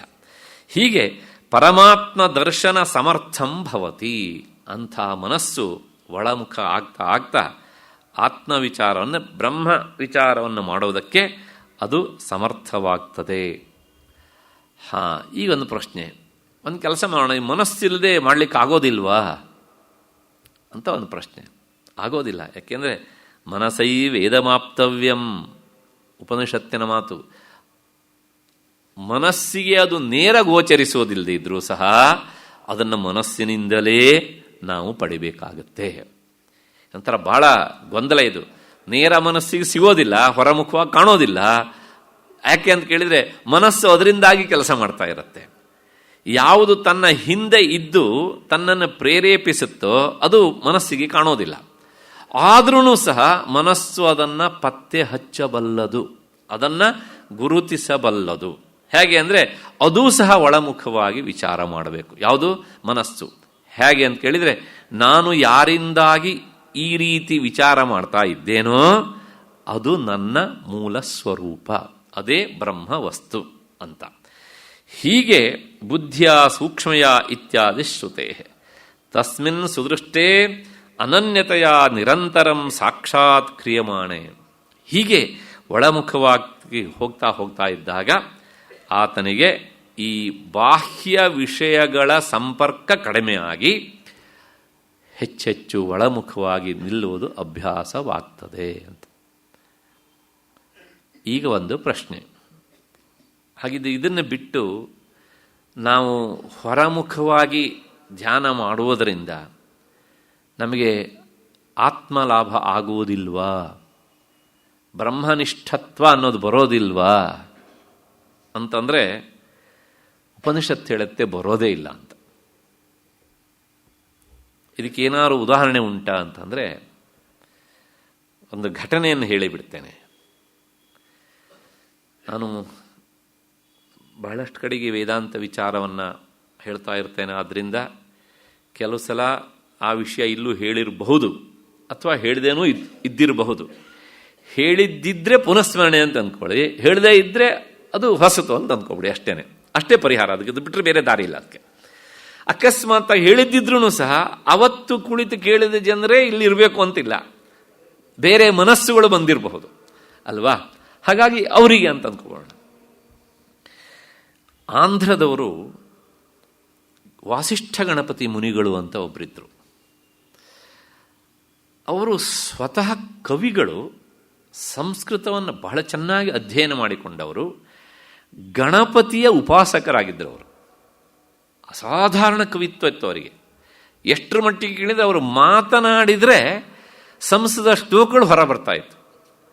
ಹಾಗಾಗಿ ಅಂದಿನ ಜನ ಅವರ ಪಾಂಡಿತ್ಯಕ್ಕೆ ಮನಸೋತು ಅವರಿಗೆ ಕಾವ್ಯಕಂಠ ಅಂತ ಬಿರುದನ್ನು ಕೊಟ್ಟಿದ್ರು. ಹಾಗಾಗಿ ಏನಾಯಿತು ಕೇಳಿದರೆ, ಗಣಪತಿಯ ಉಪಾಸನೆ ಮಾಡಿದರು, ಗಣಪತಿ ಹೆಸರು ಸೇರಿತು, ಅವರ ಆ ಕವಿತಾ ಶಕ್ತಿಯಿಂದ ಕಾವ್ಯಕಂಠ ಎನ್ನುವಂಥ ಬಿರುದು ಬಂತು. ಹಾಗಾಗಿ ಕಾವ್ಯಕಂಠ ವಾಸಿಷ್ಠ ಗಣಪತಿ ಮುನಿಗಳು ಅಂತ ಅವರ ಹೆಸರಾಯಿತು. ಇಂಥವರು ಸಂಸಾರಿಗಳವರು ಕರ್ನಾಟಕಕ್ಕೆ ಬಂದರು. ಅಂದರೆ ಆಂಧ್ರ ಕರ್ನಾಟಕ, ಆವಾಗೆಲ್ಲ ಈ ಭಾಷಾವಾರು ಪ್ರಾಂತ ವಿಭಾಗ ಆಗದೇ ಇರುವಂಥ ಒಂದು ಸಮಯ ಇನ್ನೂ ಸಹ. ಅವರು ಎಲ್ಲ ಕಡೆ ಈ ಅಧ್ಯಾತ್ಮ ಸಾಧಕರು ಯಾರ್ಯಾರಿದ್ದಾರೋ ಅಲ್ಲೆಲ್ಲ ಅರಸಿಕೊಂಡು ಹೋಗಿ ತಮ್ಮ ಸಮಸ್ಯೆಯನ್ನು ಹೇಳ್ತಿದ್ರು ಅಂತ. ಅದು ತುಂಬ ಅನುಷ್ಠಾನ ಮಾಡಿದ್ದಾರೆ, ಜಪ ಮಾಡಿದ್ದಾರೆ, ಕರ್ಮವನ್ನು ಆಚರಣೆ ಮಾಡಿದ್ದಾರೆ, ಎಲ್ಲ ಮಾಡಿದ್ದಾರೆ. ಆದರೂ ಸಹ ಅವರಿಗೆ ಎಲ್ಲೋ ಒಂದು ಕಡೆಗೆ ಒಂದು ಕೊರತೆ, ನನಗೆ ಏನು ಸಿಗಬೇಕು ಅದು ಸಿಗ್ತಾ ಇಲ್ಲ, ಏನು ಮಾಡಲಿ ಅಂತ. ಈ ಹೊಯ್ದಾಟ ಸದಾ ಅವರ ಮನಸ್ಸಲ್ಲಿತ್ತು. ಅದರಿಂದಾಗಿ ಅತೃಪ್ತಿ. ಇಷ್ಟು ಅನುಷ್ಠಾನ ಮಾಡಿದ್ದೇನೆ, ಇಷ್ಟು ಜಪ ಮಾಡಿದ್ದೇನೆ, ಯಾವುದಿದ್ರೂ ಸಹ ನನಗೆ ನೆಮ್ಮದಿ ಇಲ್ವಲ್ಲ ಅಂತ. ಕೊನೆಗೆ ನೋಡಿ, ಎಲ್ಲೋ ಒಂದು ಕಡೆಗೆ ಆ ಅಧ್ಯಾತ್ಮದ ಕೊಂಡಿಯ ಸಂಬಂಧ. ಆಗ ತಿರುವಣ್ಣಾಮಲೆಯಲ್ಲಿ ರಮಣ ಮಹರ್ಷಿಗಳ ವಿಚಾರ ಅವರ ಕಿವಿಗೆ ಬಿತ್ತು. ರಮಣರು ಮೌನಿಗಳು, ಮಾತನಾಡುವುದಿಲ್ಲ. ಇವರ ಹತ್ರ ಹೋಗಿ ನಾನು ಏನು ಅಧ್ಯಾತ್ಮ ಸಾಧನೆ ವಿಚಾರವನ್ನು ಕೇಳೋದು? ನಾನು ಅಕಸ್ಮಾತ್ತೇನೋ ಬಾಯ್ಬಿಟ್ಟು ಪ್ರಶ್ನೆ ಕೇಳಿದೆ, ಆದರೆ ಇವರು ಉತ್ತರ ಹೇಳೋದಿಲ್ವಲ್ಲ, ಏನು ಮಾಡೋದು ಅಂತ ತುಂಬ ಗೊಂದಲದಲ್ಲಿ ಇದ್ದುಕೊಂಡೇ, ಏನೇ ಆಗಲಿ ಹೋಗಿ ಅವರನ್ನು ಭೇಟಿ ಮಾಡಿಬಿಡ್ತೇನೆ ಅಂಥೇಳಿ ಅವರು ತಿರುವಣ್ಣಾಮಲೆಗೆ ಹೋಗ್ತಾರೆ. ಹೋಗುವಾಗ ಅವರು ರಮಣರು ತಮ್ಮ ಆಶ್ರಮದಿಂದ ಮೇಲಕ್ಕೆ ಬಂದು ಆ ಪರ್ವತದ ಮೇಲೆ ಮಧ್ಯಾಹ್ನ ಸ್ವಲ್ಪ ಹೀಗೆ ಸುತ್ತಾಡಿ ಆಮೇಲೆ ಏಕಾಂತಕ್ಕೆ ಹೋಗ್ತಿದ್ದರಂತೆ. ಅಲ್ಲೊಂದು ಅವರಿದೊಂದು ಕುಟೀರ, ಆ ಕುಟೀರದ ಹೊರಗೆ ಬಂಡೆ ಮೇಲೆ ಕೆಲವು ಹೊತ್ತು ಕುಳಿತಿರ್ತಿದ್ರಂತೆ ಅವರು. ಅಲ್ಲಿ ಮರದ ಕೆಳಗೆ ನೆರಳು, ಆ ನೆರಳಿನಲ್ಲಿ ಬಂಡೆ, ಅಲ್ಲಿ ಕುಳಿತಿರ್ತಿದ್ರು. ಎತ್ತರದ ಜಾಗ, ಅಲ್ಲಿ ಕುಳಿತು ರಮಣರು ಸುಮ್ಮನೆ ಹೀಗೆಲ್ಲ ನೋಡೋರು, ಅವರೇನು ಮಾತನಾಡ್ತಾ ಇರಲಿಲ್ಲ. ಇದನ್ನು ಅರ್ಥ ಮಾಡಿಕೊಂಡು ಮಧ್ಯಾಹ್ನ ಸರಿಯಾಗಿ 2 ಗಂಟೆಗೆ ವಾಸಿಷ್ಠ ಗಣಪತಿ ಮುನಿಗಳು ಅಲ್ಲಿಗೆ ಹೋಗಿದ್ದಾರೆ. ಅವರು ಹೋಗ್ತಾ ಇರುವಾಗ ಸುಮಾರು ಹತ್ತತ್ರ ಬಂದ ಹಾಗೆ ರಮಣರು ಅಲ್ಲಿಂದನೇ ಅವರು ನೋಡಿ ಮುಗುಳು ನಕ್ಕರಂತೆ. ಅಷ್ಟೇ, ಆ ಭೇಟಿಯನ್ನು ಹೇಳ್ತಾರೆ ಅಷ್ಟೇ, ಮುಗುಳು ನಕ್ಕಿದ್ದು. ಆಮೇಲೆ ಇವರು ಹೋಗಿ ನಮಸ್ಕಾರ ಮಾಡಿದರು, ಕೈಯಲ್ಲಿ ಹೀಗೆ ಸೂಚಿಸಿದರು ಕುಳಿತುಕೋ ಅಂತ. ಇವರು ಏನೇನೆಲ್ಲ ಹೇಳಿದರು. ಹೇಳಿ ಆದಮೇಲೆ ಅವರು ಮತ್ತೆ ಪುನಃ ಮಾಡಿದ್ದೇನು ಅದೇ ಮಂದಹಾಸ, ಇನ್ನೇನೂ ಇಲ್ಲ. ಕೊನೆಗೆ ಅವರಿಗೆ ಅಲ್ಲಿಯೇ ತಂಗೋದಕ್ಕೆ ಅವರು ಹೇಳ್ತಾರೆ, ಅಲ್ಲಿಯೇ ತಂಗುತ್ತಾರೆ. ಸಾಧನೆಗೆ ಹೀಗೆ ಮಾಡುವಂತ ಹೇಳ್ತಾರೆ ಅವರು. ನಾನು ಇಲ್ಲಿ ಇರ್ತೇನೆ, ಇಷ್ಟು ದೂರದಲ್ಲಿ ನೀನು ನಿನ್ನ ಆ ಧ್ಯಾನ ರೂಪವಂಥ ತಪಸ್ಸನ್ನು ಮುಂದುವರಿಸುವಂತ. ಆಮೇಲೆ ಅವರು ಹಾಗೆ ಮಾಡಿದರು. ವಯಸ್ಸಿನಲ್ಲಿ ರಮಣರಿಗಿಂತ ಇವರು ಹಿರಿಯರು, ರಮಣರು ಚಿಕ್ಕವರು. ಆದರೂ ಸಹ ವಾಸಿಷ್ಠ ಗಣಪತಿ ಮುನಿಗಳು ಅವರನ್ನು ಗುರುಗಳು ಅಂತ ಭಾವಿಸಿದರು. ರಮಣರು ಅವರಿಗೆ ಮಾರ್ಗದರ್ಶನ ಮಾಡಿದರು. ಎಷ್ಟರ ಮಟ್ಟಿಗಾಯಿತು ಕೇಳಿದರೆ, ಸುಮಾರು 40-50 ವರ್ಷಗಳ ಕಾಲ ಎಲ್ಲ ಸಾಧನೆಯನ್ನು ಮಾಡಿ ಅವರು ಏನನ್ನು ಪಡಿಲಿಕ್ಕೆ ಆಗಲಿಲ್ವೋ ಅದನ್ನು ರಮಣರ ಸನ್ನಿಧಿಯಲ್ಲಿ ಅವರ ಮಾರ್ಗದರ್ಶನದಲ್ಲಿ ಕೇವಲ 2 ವರ್ಷದಲ್ಲಿ ಪಡ್ಕೊಂಡ್ರು ಅವರಿಗೆ ಅಂತ. ಅವರು ಹೇಳ್ತಾರೆ, ಆಮೇಲೆ ರಮಣರು ಮೌನಿಗಳಾಗಿದ್ದರೂ ಸಹ ಅವರನ್ನು ಮಾತನಾಡಿಸಿದ ಕೀರ್ತಿ ಸಲ್ಲುವುದು ವಾಸಿಷ್ಠ ಗಣಪತಿ ಮುನಿಗಳಿಗೆ. ಅವರೇ ರಮಣರಿಗೆ ಭಗವಾನ್ ಅಂತ ಕರೆದರು. ಹಾಗಾಗಿ ವಾಸಿಷ್ಠ ಗಣಪತಿಗಳ ಪಾಂಡಿತ್ಯ ಮತ್ತು ಅವರ ಆ ಚುರುಕುತನ, ಅವರ ಸಾಧನೆಯಲ್ಲಿರುವ ಆಸಕ್ತಿ, ಇದನ್ನೆಲ್ಲ ಕಂಡು ರಮಣರಿಗೆ ಸಂತೋಷ ಆಯಿತು. ಈಗ ಮಾರ್ಗದರ್ಶನ ಮಾಡಿದರು. ಅವರು ಹೇಳ್ತಾರೆ, ಹೋಗು, ಹೊರಕ್ಕೆ ಹೋಗಬೇಡ, ಒಳಕ್ಕೆ ಹೋಗು, ಒಳಕ್ಕೆ ಹೋಗು, ಒಳಕ್ಕೆ ಹೋಗು. ಎಲ್ಲಿವರೆಗೆ ಹೋಗಬೇಕು? ಇನ್ನೂ ಅದಕ್ಕಿಂತ ಮುಂದೆ ಹೋಗ್ಲಿಕ್ಕೆ ಆಗದೇ ಇರುವಷ್ಟು ಒಳಕ್ಕೆ ಹೋಗಿ ನಿಲ್ಲು, ಅಷ್ಟೇ. ಅದು ವಾಸಿಷ್ಠರಿಗೆ ಅರ್ಥ ಆಯಿತು. ರಮಣರು ಹೇಳಿದರು, ಹಾಗೆ ಮಾಡಿದರು, ಅಷ್ಟೆ. ನಮಗೆ ಒಳಗೆ ಹೋಗುವಂಥ ಕ್ಷಣ ನಾವು ಮನೆಯೊಳಗೆ ಹೋಗಬೇಕು ಅಥವಾ ಎಲ್ಲಿ ಹೋಗಬೇಕು ಗೊತ್ತಾಗೋದಿಲ್ಲ ನಮಗೆ. ಯಾಕೆ ನಮಗೆ ಹೋಗೋದು ಅಂದರೆ ಕೈಕಾಲಲ್ಲಿ ಹೋಗೋದು ಅಂತಲೇ ನಾವು ಅಂದ್ಕೊಬಿಟ್ಟಿದ್ದೇವಲ್ಲ. ಅವ್ರು ಹೇಳಿದ್ದು ಮಾನಸಿಕವಾಗಿ ಎಷ್ಟರ ಮಟ್ಟಿಗೆ ಹೇಳ್ತಾರೆ ಅಂದರೆ, ನಿನ್ನ ಮಾತು ಯಾವ ಮೂಲದಿಂದ ಬಂತೋ ಅಲ್ಲಿ ಹೋಗಿ ನಿಲ್ಲು, ನಿನ್ನ ಉಸಿರಾಟ ಎಲ್ಲಿಗೆ ಹೋಗತ್ತೋ, ಎಲ್ಲಿ ಸ್ಪರ್ಶ ಆಗುತ್ತೋ ಅಲ್ಲಿ ಹೋಗಿ ನಿಲ್ಲು ಅಂತ. ಹೇಳೋದು ಸುಲಭ, ಮಾಡೋದು ಬಹಳ ಕಷ್ಟ. ಹೀಗೆ ಆ ಒಳಮುಖವಾಗಿ ಹೋಗಬೇಕು ಹೀಗೆ ಅಂತ. ಆದರೆ ಆವಾಗ ರಮಣರ ಮಾರ್ಗದರ್ಶನದಲ್ಲಿ ಅವರೇ ಹೇಳ್ತಾರೆ, ವಾಸಿಷ್ಠರು, ನನಗೆ ಏನು ಸಿಗಬೇಕು ಅದು ಸಿಕ್ಕಿತು ಈಗ ಅಂತ. ಅಲ್ಲಿಗೆ ನಾವು ಪಡಿಬೇಕಾದದ್ದು ಹೊರಗಿನಿಂದ ಅಲ್ಲ, ಒಳಗಿನಿಂದ ಅನ್ನೋದನ್ನು ಉಪನಿಷತ್ತಿನ ಈ ಮಾತಿಗೆ ವ್ಯಾಖ್ಯಾನ ರೂಪವಾಗಿ ಈ ಘಟನೆ ಇತಿಹಾಸವಾಗಿ ನಮ್ಮ ಮುಂದೆ ಇದೆ. ಇಷ್ಟು ಹೇಳಿದ್ದೇನೆ. ಮಧ್ಯದಲ್ಲಿ ಒಂದು ವಿಷಯ ಹೇಳ್ಬಿಡ್ತೇನೆ, ಯಾಕೆಂದರೆ ವಾಸಿಷ್ಠ ಗಣಪತಿ ಮುನಿಗಳು ಮಹಾ ಸಾಧಕರು. ಅಸಾಧಾರಣವಾದಂತಹ ಕವಿತಾಶಕ್ತಿ ಇತ್ತು ಅವರಿಗೆ, ಗಣಪತಿಯ ಅನುಗ್ರಹ ಇತ್ತು ಅವರ ಮೇಲೆ. ಹಾಗಾಗಿ ಗಣಪತಿ ನಿಮಗೆ ಗೊತ್ತು, ನಮ್ಮಲ್ಲಿ ವಿದ್ಯಾಧಿದೇವತೆ ಅಂತಲೇ, ಶಾರದೆ ವಿದ್ಯಾದೇವತೆ ಆದರೂ ಸಹ ಮಕ್ಕಳಿಗೆ ಹೇಳಿಕೊಡಬೇಕಿದ್ರೆ ಮೊದಲು ಶ್ರೀ ಶಾರದಾಯಿ ನಮಃ ಅಂತ ಬರೆಸೋಲ್ಲ, ಏನು ಬರೆಸ್ತಾರೆ? ಶ್ರೀ ಗಣೇಶಾಯ ನಮಃ ಅಂತಲೇ. ಹಾಗಾಗಿ ವಿದ್ಯಾಧಿದೇವತೆ ಗಣಪತಿಯೇ. ಅದಕ್ಕೋಸ್ಕರ ವೇದವ್ಯಾಸರು ಮಹಾಭಾರತವನ್ನು ಬರೆಯೋದಕ್ಕೆ ಗಣಪತಿಯನ್ನೇ ಆಯ್ಕೆ ಮಾಡಿಕೊಂಡದ್ದು ಹೀಗೆ ಅಂತ. ಹಾಗಾಗಿ ಆ ಗಣಪತಿಯ ಅನುಗ್ರಹದಿಂದ ಅವರಿಗೆ ಅಸಾಧಾರಣವಾದಂಥ ಕಾವ್ಯಶಕ್ತಿ ಇತ್ತು. ಅವರು ಒಮ್ಮೆ ನಾನು ಒಂದ್ಸಲ ವಿಷಯವನ್ನು ಬಿಟ್ಟು ಆಚೆ ಹೋಗ್ತಿದ್ದೇನೆ ಸ್ವಲ್ಪ. ಪಶ್ಚಿಮ ಬಂಗಾಳದಲ್ಲಿ ಒಂದು ಕವಿಗೋಷ್ಠಿ ನಡೆದಿತ್ತು. ಅಲ್ಲಿ ಹೋದಾಗ ಅಲ್ಲಿನ ಕವಿಗಳು ಇವ್ರನ್ನ ಏನಾದರೂ ಮಾಡಿ ಬೀಳಿಸ್ಬೇಕು ಅಂತೇಳಿ ಅವರಿಗೊಂದು ಸಮಸ್ಯೆಯನ್ನು ಕೊಡ್ತಾರೆ ಹೇಗೆ ಅಂತ. ಏನು ಅಂದರೆ, ಪಿಪೀಲಿಕಾ ಚುಂಬತಿ ಚಂದ್ರಬಿಂಬಂ ಅಂತ. ಇರುವೆ ಚಂದ್ರನನ್ನು ಚುಂಬಿಸ್ತಾ ಇದೆ ಅಂತ. ಇದು ಶ್ಲೋಕದ 4ನೇ ಸಾಲು. ಈ ಅರ್ಥಕ್ಕೆ ಹೊಂದಾಣಿಕೆ ಆಗುವಾಗ ಇನ್ನು 3 ಸಾಲುಗಳನ್ನು ತಕ್ಷಣ ಸ್ಪಾಟಲ್ಲಿ ಕಟ್ಟಿ ಹೇಳಬೇಕು ಅವರು. ಹೇಗೆ ಹೇಳಬೇಕು? ಕರ್ನಾಟಕದ ಅಥವಾ ಆಂಧ್ರದ ಪ್ರತಿನಿಧಿಯಾಗಿ ಹೋದವರು, ಅವರು ಸೋತ್ರೆ ಈ 2 ರಾಜ್ಯಗಳಿಗೂ ಅವಮಾನ. ಆಗ ತಕ್ಷಣ ಅವರು ಹೇಳ್ತಾರೆ ಏನು ಅಂದರೆ, ಪತಿವಿಯೋಗೇನ ವಿಷಣ್ಣ ಚೇತಸಃ ಪ್ರಭೋಶಯಾನಸ್ಯ ಹಿಮಾಲಯೇ ಗಿರವು ಶಿವಸ್ಯ ಚೂಢಾ ಕಲಿತಂ ಸುಧಾಂಶಯ ಪಿಪೀಲಿಕಾ ಚುಂಬತಿ ಚಂದ್ರಬಿಂಬಂ ಅಂತ ಸುಂದರವಾದ ಪದ್ಯ ನೋಡಿ. ಸ್ಪಾಟಲ್ಲಿ ಬಂದಿದ್ದು. ನಾವು ಹಾಗಲ್ಲ, ಒಂದು ಸಾಲು ಬರಿಬೇಕು ಅಂದ್ರೆ 20 ಸಲ ಹೊಡೆದಾಕ್ತೀವಿ ನಾವು. ಏನು ಅದರ ಅರ್ಥ? ದಕ್ಷ ಪ್ರಜಾಪತಿಯ ಯಾಗಕ್ಕೆ ಸತಿ ಹೋಗಿದ್ದಳು. ಅಲ್ಲಿ ತಂದೆಯಿಂದ ಅವಮಾನಿತಳಾದಂತಹ ಸತಿ ತನ್ನ ದೇಹವನ್ನು ಬಿಟ್ಲು. ತನ್ನ ಸತಿಯನ್ನು ಕಳೆದುಕೊಂಡಂತಹ ಶಿವ ಬೇಸರಗೊಂಡ, ವಿಷಣ್ಣನಾದ, ಹಿಮಾಲಯಕ್ಕೆ ಬಂದು ನನಗಿನ್ನು ಯಾವುದೂ ಬೇಡ ಅಂಥೇಳಿ, ಯಾಕೆಂದರೆ ತನ್ನ ಶಕ್ತಿಯನ್ನು ಕಳ್ಕೊಂಡಾದ್ಮೇಲೆ ನನಗಿನ್ನೇನು ಅಸ್ತಿತ್ವ ಅಂತ ಅಂದ್ಕೊಂಡು ವಿರಕ್ತ ಭಾವನಾಗಿ ಆತ ಹಿಮಾಲಯಕ್ಕೆ ಬಂದು ಯಾವುದೋ ಒಂದು ದಿಣ್ಣೆಗೆ ತಲೆಯನ್ನು ಕೊಟ್ಟು ಹೀಗೆ ಮನಗಿದ್ದಂತೆ.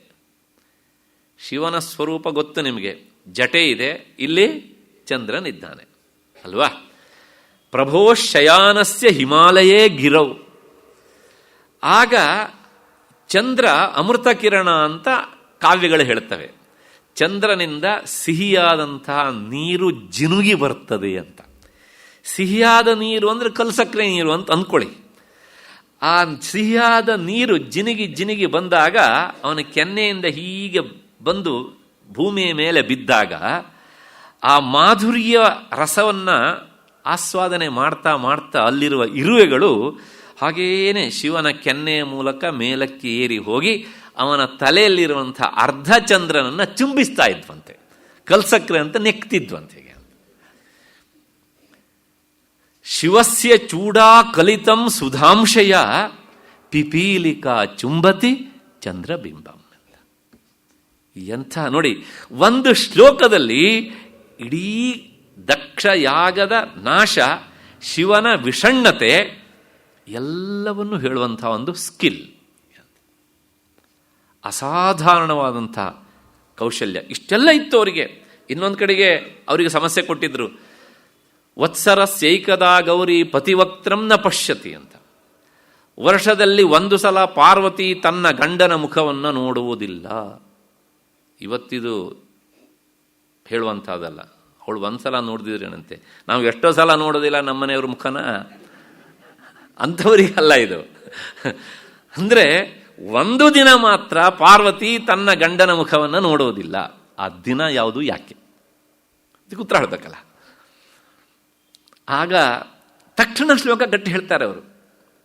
ಏನಂದ್ರೆ, ಚತುರ್ಥ್ಯಾಂ ಭಾದ್ರ ಶುಕ್ಲಸ್ಯ ಚಂದ್ರದರ್ಶನ ಶಂಕಯ. ಭಾದ್ರಪದ ಮಾಸದ ಶುಕ್ಲ ಪಕ್ಷದ ಚತುರ್ಥಿಯಲ್ಲಿ ಪಾರ್ವತಿ ತನ್ನ ಪತಿಯಾದ ಶಿವನ ಮುಖವನ್ನು ನೋಡುವುದಿಲ್ಲ. ಯಾಕೆ ಹೇಳಿದರೆ, ಶಿವನ ಮುಖವನ್ನು ನೋಡಿದರೆ ಚಂದ್ರನ ದರ್ಶನ ಆಗ್ತದೆ, ನನಗೆ ಆಕ್ಷೇಪ ಬರ್ತದೆ ಅಂತ. ಅವತ್ತೊಂದು ದಿವಸ, ರೀ ನಾಳೆ ಒಂದು ದಿವಸ ನಿಮ್ಮ ಮುಖ ನೋಡೋದಿಲ್ರಿ ನಾನು ಅಂತ ಹೇಳ್ಬಿಟ್ಬಿಡ್ತಾರೆ. ಇಂತಹ ಸಾಮರ್ಥ್ಯ ಇರುವವರು ಆದ್ರೂ ಸಹ ನೋಡಿ, ಇಷ್ಟೆಲ್ಲ ಉಂಟು. ಆದರೆ ಒಳಗಿನಿಂದ ಬರುವಂತಹ ಸಮಾಧಾನ ಮಾತ್ರ ಅವರಿಗೆ ಸಿಕ್ಕಿರಲಿಲ್ಲ. ಕೊನೆಗೆ ಹೋಗಿ ಈ ಎಲ್ಲ ತಮ್ಮ ಕವಿತಾ ಸಾಮರ್ಥ್ಯವನ್ನು ಇದನ್ನೆಲ್ಲ ಪಕ್ಕಕ್ಕೆ ತಳ್ಳಿ ಅವರು ಸರೆಂಡರ್ ಆದ ಯಾರಿಗೆ ಕೇಳಿದರೆ, ಈ ದೇಶದ ಮಹಾ ತಪಸ್ವಿ ಮೌನಿಗೆ, ದಿಗಂಬರರಾದಂಥ ರಮಣರಿಗೆ, ಎಲ್ಲವನ್ನೂ ಬಿಟ್ಟು ಎದ್ದಂತಹ ಅವರ ಹತ್ರ ಹೋಗಿ ನನಗೆ ಮಾರ್ಗದರ್ಶನ ಮಾಡಿ ಅಂತ ಕೇಳಿದರು. ಅಷ್ಟೇ ಅಲ್ಲ, ಈ ಅವರ ಇಬ್ಬರ ಘಟನೆ ಬಹಳ ಅದ್ಭುತವಾದಂಥದ್ದು. ರಮಣರು ಅವರು ಮಹಾ ಸಾಧಕರು, ಅಷ್ಟೇ ಅಲ್ಲ ಸಿದ್ಧಪುರುಷರವರು. ಈ ವಾಸಿಷ್ಠ ಗಣಪತಿ ಮುನಿಗಳಿಗೆ ಜಗನ್ಮಾತೆಯ ಮೇಲೆ ಏನಾದರೂ ಬರಿಬೇಕು ಅಂತ ಒಂದು ಆಸೆ. ಯಾಕೆಂದರೆ ಅವರಿಗೆ ಆ ಕಾವ್ಯಶಕ್ತಿ ಬೇರೆ ಇತ್ತಲ್ಲ. ಅದರ ತಿರುವಣ್ಣಾಮನೆಯಲ್ಲಿ ಕುಳಿತು ಒಮ್ಮೆ ಉಮಾ ಸಹಸ್ರನಾಮ, ಯಾಕೆಂದರೆ ಅವರ ಹೆಸರು ಗಣಪತಿ ಅಂತ, ಉಮಾ ಜಗನ್ಮಾತೆಯನ್ನು ತನ್ನ ತಾಯಿ ಅಂತ ಭಾವಿಸಿದ್ರು ಅವರು.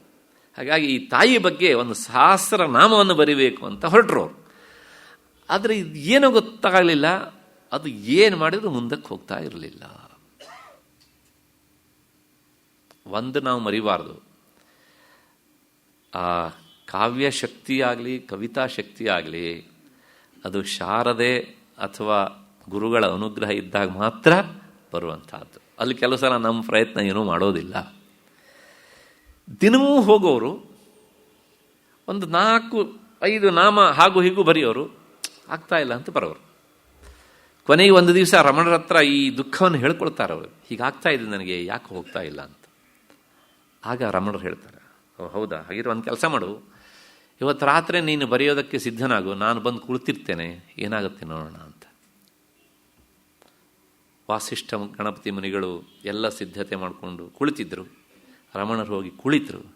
ಬೆಳಗಾಗೋದ್ರೊಳಗಾಗಿ 1000 ನಾಮ ಬಂದ್ಬಿಟ್ರು. ಅದೇ ಉಮಾ ಸಹಸ್ರನಾಮ ಅಂತ. ವಾಸಿಷ್ಠ ಗಣಪತಿ ಮುನಿಗಳು ಅವರು ಎದುರಿಗೆ ಕುಳಿತಿದ್ದಷ್ಟೇ. ಆ ಸಿದ್ಧಪುರುಷರ ಸಾಮರ್ಥ್ಯ ಹೇಗಿರ್ತದೆ. ಅಂಥವರು ಮಾರ್ಗದರ್ಶನ ವಾಸಿಷ್ಠರಿಗೆ ಸಿಕ್ಕಿದಾಗ ಅವರು ಅಂತರ್ಮುಖರಾಗಿ ಕೊನೆಗೆ ಸದಾ ಆ ತಪಸ್ಸಿನಲ್ಲಿ ತೊಡಗಿಕೊಂಡು ಆತ್ಮೋದ್ಧಾರವನ್ನು ಮಾಡಿಕೊಂಡಂಥ ಮಹಾ ಸಾಧಕ ವ್ಯಕ್ತಿ. ಅಷ್ಟು ಯಾಕೆ ಹೇಳಿದೆ ಕೇಳಿದರೆ, ಹೊರಮುಖವಾಗಿ ಏನು ಮಾಡಿದರೂ ಸಹ ಒಳಗಿನಿಂದ ಏನು ಸಿಗಬೇಕೋ ಅದು ಸಿಗುವುದಿಲ್ಲ. ಹಾಗಾಗಿ ನಾವು ಪಡಿಬೇಕಾದದ್ದು ಒಳಗಿನಿಂದ, ಆದ್ದರಿಂದ ಒಳಮುಖರಾಗಲೇಬೇಕು ಎನ್ನುವಂಥ ಮಾತನ್ನು ಹೇಳ್ತಾ, ಏವಂ ಬಹುಪ್ರಕಾರೈ ವಿಷಯಚಿಂತಾಯಾಂ ದೋಷಾಂ ದರ್ಶಯಿತ್ವ, ಹೊರಮುಖವಾಗಿ ಹೋಗುವುದರಿಂದ ಎಷ್ಟೆಲ್ಲ ದೋಷಗಳಾಗ್ತವೆ ಅನ್ನೋದನ್ನು ತೋರಿಸಿ, ಕೊನೆಗೆ ಆ ಸರ್ವಾತ್ಮ ಭಾವವನ್ನು ತೋರಿಸೋದಕ್ಕೋಸ್ಕರ ಶ್ರುತಿ ಪ್ರಮಾಣದಿಂದ ಮುಂದಿನ ವಿಚಾರವನ್ನು ಹೇಳ್ತಾರೆ. 337ನೇ ಶ್ಲೋಕ. ಅಂದರೆ ವಿಷಯವನ್ನು ಆಯ್ಕೆ ಮಾಡಿಕೊಳ್ಳಬಾರದು ಅನ್ನೋದನ್ನು ಈ ಶ್ಲೋಕ ಮತ್ತೆ ಹೇಳುತ್ತೆ. ಕಃ ಪಂಡಿತಸ್ತನ್ ಸದಸದ್ವಿವೇಕಿ ಶ್ರುತಿ ಪ್ರಮಾಣ ಪರಮಾರ್ಥದರ್ಶಿ ಜಾನನ್ಹಿ ಕುರ್ಯಾತ್ ಅಸತೋವಲಂಬಂ ಸ್ವಪಾತಹೇತೋ ಶಿಶುವನ್ ಮುಮುಕ್ಷು. ಇನ್ನೊಂದು ಸಲ, ಕಃ ಪಂಡಿತ ಸನ್ ಸದಸದ್ವಿವೇಕಿ ಶ್ರುತಿ ಪ್ರಮಾಣ ಪರಮಾರ್ಥದರ್ಶಿ ಜಾನನ್ಯ ಕುರ್ಯಾತ್ ಅಸತೋವಲಂಬಂ ಸ್ವಪಾತಹೇತೋ ಶಿಶುವನ್ನು ಮುಮುಕ್ಷು. ಪಂಡಿತನು, ಸದಸದ್ ವಿವೇಕಿಯು, ಶ್ರುತಿ ಪ್ರಮಾಣವನ್ನು ನಂಬಿದವನು, ಪರಮಾರ್ಥದರ್ಶಿಯೂ ಆದಂತಹ ಯಾವ ಮುಮುಕ್ಷುವು ತಾನೇ ತಿಳಿದು ಮಗುವಿನಂತೆ ತನ್ನ ಪತನಕ್ಕೆ ಕಾರಣವಾದಂತಹ ವಿಷಯ ಚಿಂತನೆಯನ್ನು ಆಯ್ಕೆ ಮಾಡಿಕೊಂಡಾನು. ಅಂದರೆ ಆಯ್ಕೆ ಮಾಡಿಕೊಳ್ಳುವುದಿಲ್ಲ, ಆಯ್ಕೆ ಮಾಡಿಕೊಳ್ಳಬಾರದು. ಇಷ್ಟು ಈ ಶ್ಲೋಕದ ಅರ್ಥ. ಪರಮಾರ್ಥಂ ದೃಷ್ಟುಂ ಶೀಲಂ ಅಸ್ಯ ಅಸ್ತೀತಿ ಪರಮಾರ್ಥದರ್ಶಿ. ಅಲ್ಲೊಂದು ಶಬ್ದ ಉಂಟು, ಎರಡನೆಯ ಸಾಲಿನ ಕೊನೆಯ ಶಬ್ದ ಪರಮಾರ್ಥದರ್ಶಿ. ಅಂದರೆ ಆತ್ಮವಸ್ತುವನ್ನು ತಿಳಿಯಲೇಬೇಕು ಅಂತ ಉತ್ಕಟವಾಗಿ ಬಯಸುವವನು ಪರಮಾರ್ಥದರ್ಶಿ. ಅಂಥವನು, ಇದು ಅವನ ಮೊದಲನೇದು ಅರ್ಹತೆ. ಎರಡನೇದು ಅವನಿಗೆ ವಿಶೇಷಣ ಶ್ರುತಿ ಪ್ರಮಾಣ. ಶ್ರುತಿಯನ್ನೇ ನಂಬಿದವನು, ಅಂದರೆ ಶ್ರುತಿ ಏನು ಹೇಳುತ್ತೋ ಅದರಲ್ಲಿ ಆತ ಶ್ರದ್ಧೆಯನ್ನು ಇಟ್ಟವನು. ಆತ್ಮ ಎನ್ನುವಂಥದ್ದು ನಮ್ಮ ಕಣ್ಣಿಗೆ ಕಾಣಿಸದೇ ಇರುವಂಥದ್ದು. ಆದ್ದರಿಂದ ಅದಕ್ಕೆ ಸಂಬಂಧಪಟ್ಟ ಸ್ವರೂಪವನ್ನಾಗಲಿ, ಅದಕ್ಕೆ ಸಂಬಂಧಪಟ್ಟ ಸಾಕ್ಷಾತ್ಕಾರದ ವಿಚಾರವನ್ನಾಗಲಿ ಶ್ರುತಿ ಹೇಗೆ ಹೇಳುತ್ತೋ ಹಾಗೆಯೇ ನಾವು ನಂಬಬೇಕಾಗುತ್ತೆ. ಯಾಕೆಂದರೆ ಈ ಪ್ರತ್ಯಕ್ಷ ಮತ್ತು ಅಪ್ರತ್ಯಕ್ಷ ಎರಡು. ಪ್ರತ್ಯಕ್ಷವಾದ ವಿಚಾರದಲ್ಲಿ ನಾವು ಶ್ರುತಿಯನ್ನು ಪ್ರಮಾಣ ಅಂತ ಒಪ್ಪಿಕೊಳ್ಳುವ ಅವಶ್ಯಕತೆ ಇಲ್ಲ.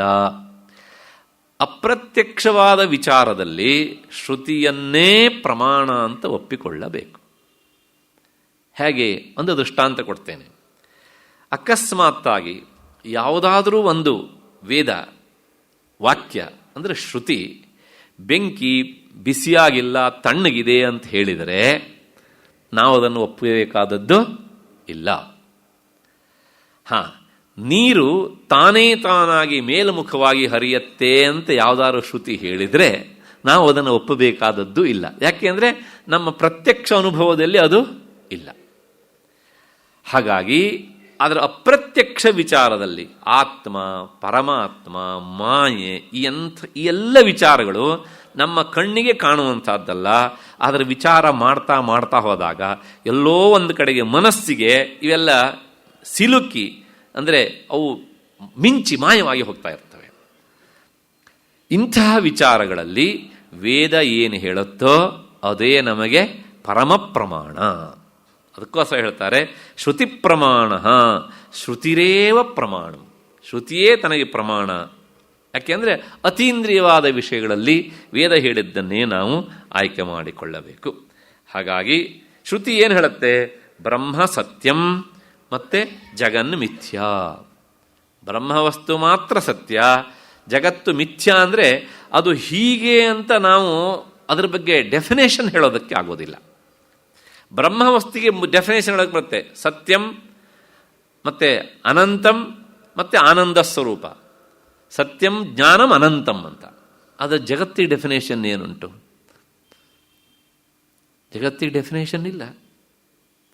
ಹಾಗಾಗಿ ಈ ಜಗದ್ವಿಚಾರದಲ್ಲಿ ಶ್ರುತಿ ಏನು ಹೇಳುತ್ತೆ ಕೇಳಿದರೆ ಇದು ಮಿಥ್ಯಾ. ಮಿಥ್ಯಾ ಅನ್ನೋದಕ್ಕೆ ಅರ್ಥ ಇದು ಹೀಗೆ ಅಂತ ನಾವು ಎಕ್ಸ್ಪ್ಲೈನ್ ಮಾಡಲಿಕ್ಕೆ ಆಗೋದಿಲ್ಲ ಅಂತ ಅಷ್ಟೇ ಅರ್ಥ.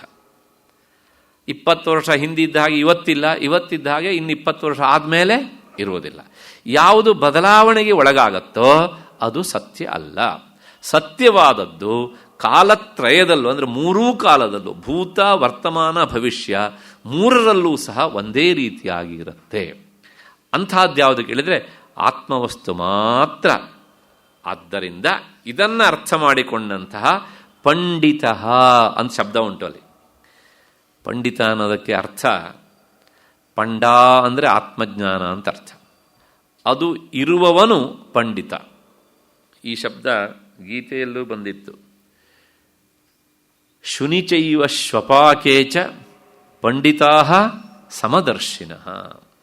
ಶುನಿ ನಾಯಿ, ಶ್ವಪಾಕ ನಾಯಿಯ ಮಾಂಸವನ್ನು ಬೇಯಿಸಿ ತಿನ್ನುವವನು, ಮತ್ತು ಪಂಡಿತ ಶೋಪಾಕೇಜ ಪಂಡಿತಾ ಸಮದರ್ಶನ, ಪಂಡಿತನಾದವನು ಜ್ಞಾನಿಯಾದವನು ಅವನು ಸಮದರ್ಶಿಯಾಗಿರ್ತಾನೆ, ಅಂದರೆ ಬ್ರಹ್ಮದರ್ಶಿಯಾಗಿರ್ತಾನೆ ಅಂತ. ನಾಯಿಯಲ್ಲೂ ನಾಯಿಯ ಮಾಂಸವನ್ನು ಬೇಯಿಸಿ ತಿನ್ನುವಲ್ಲೂ ಅವನು ಕಾಣುವುದು ಬ್ರಹ್ಮವಸ್ತುವನ್ನೇ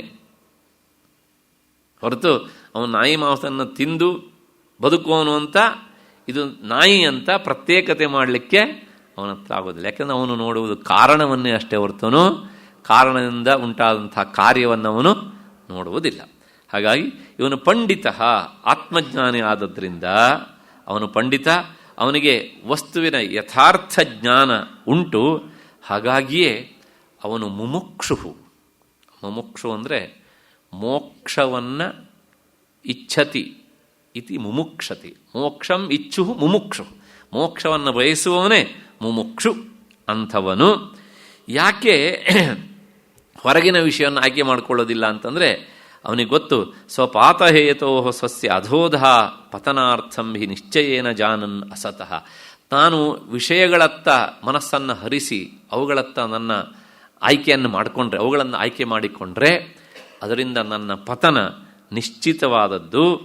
ಆದ್ದರಿಂದ ತಿಳಿದು ತಿಳಿದು ನಾನು ಮಕ್ಕಳ ಹಾಗೆ ಮಳ್ಳಾಟಿಕೆಯನ್ನು ಮಾಡಬಾರದು ಅಂತ.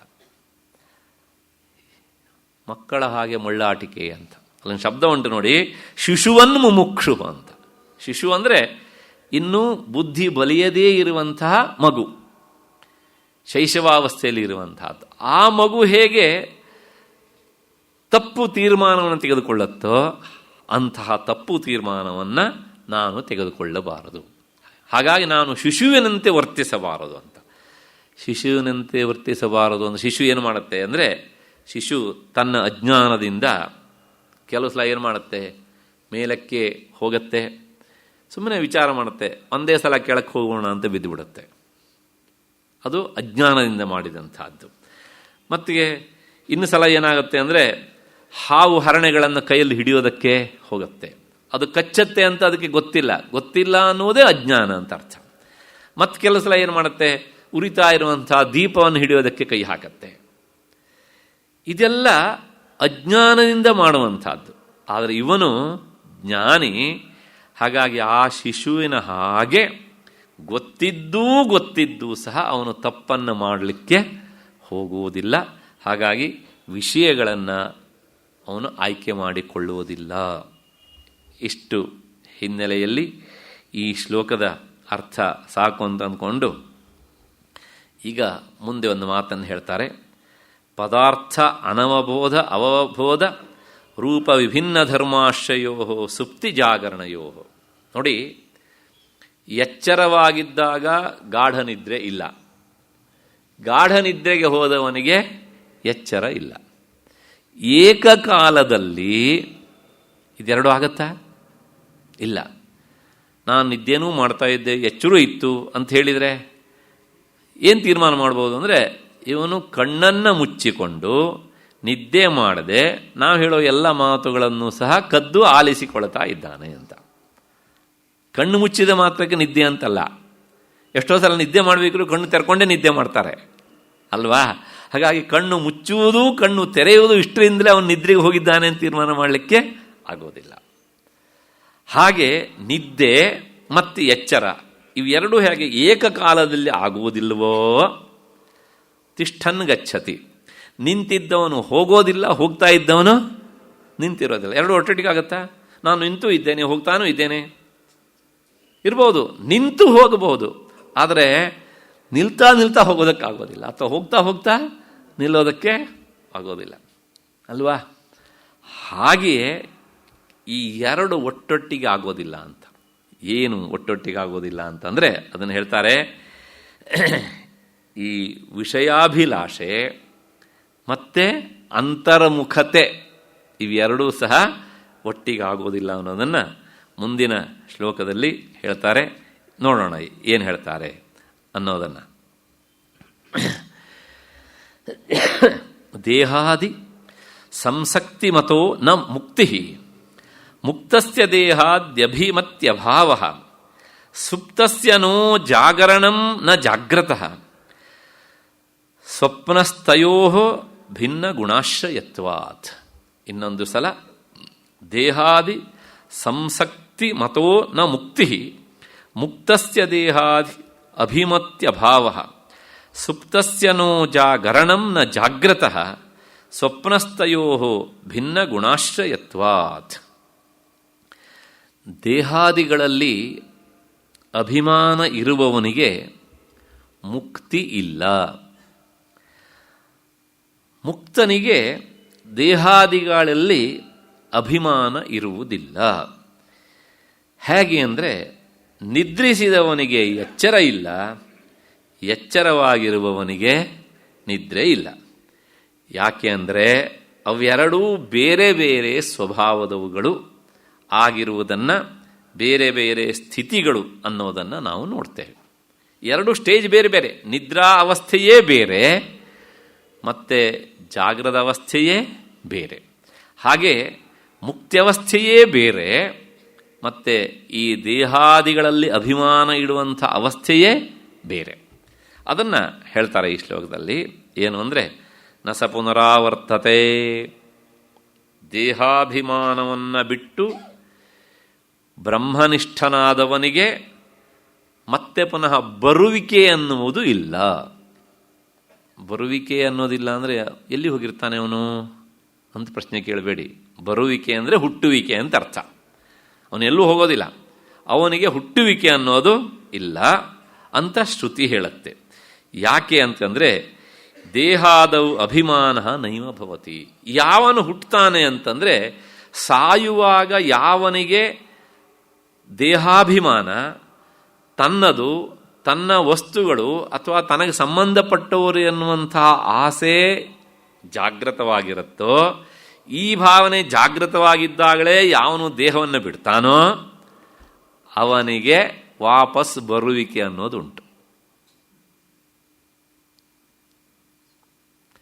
ಇದನ್ನು ಕೇಳಿ ಆದಮೇಲೆ ಈಗ ನಾವು ಒಂದು ನಿರ್ಧಾರಕ್ಕೆ ಬಂದ್ಬರೋಣ ಅಂತ ಕೆಲವು ಜನ ವಿಚಾರ ಮಾಡ್ತಾರೆ.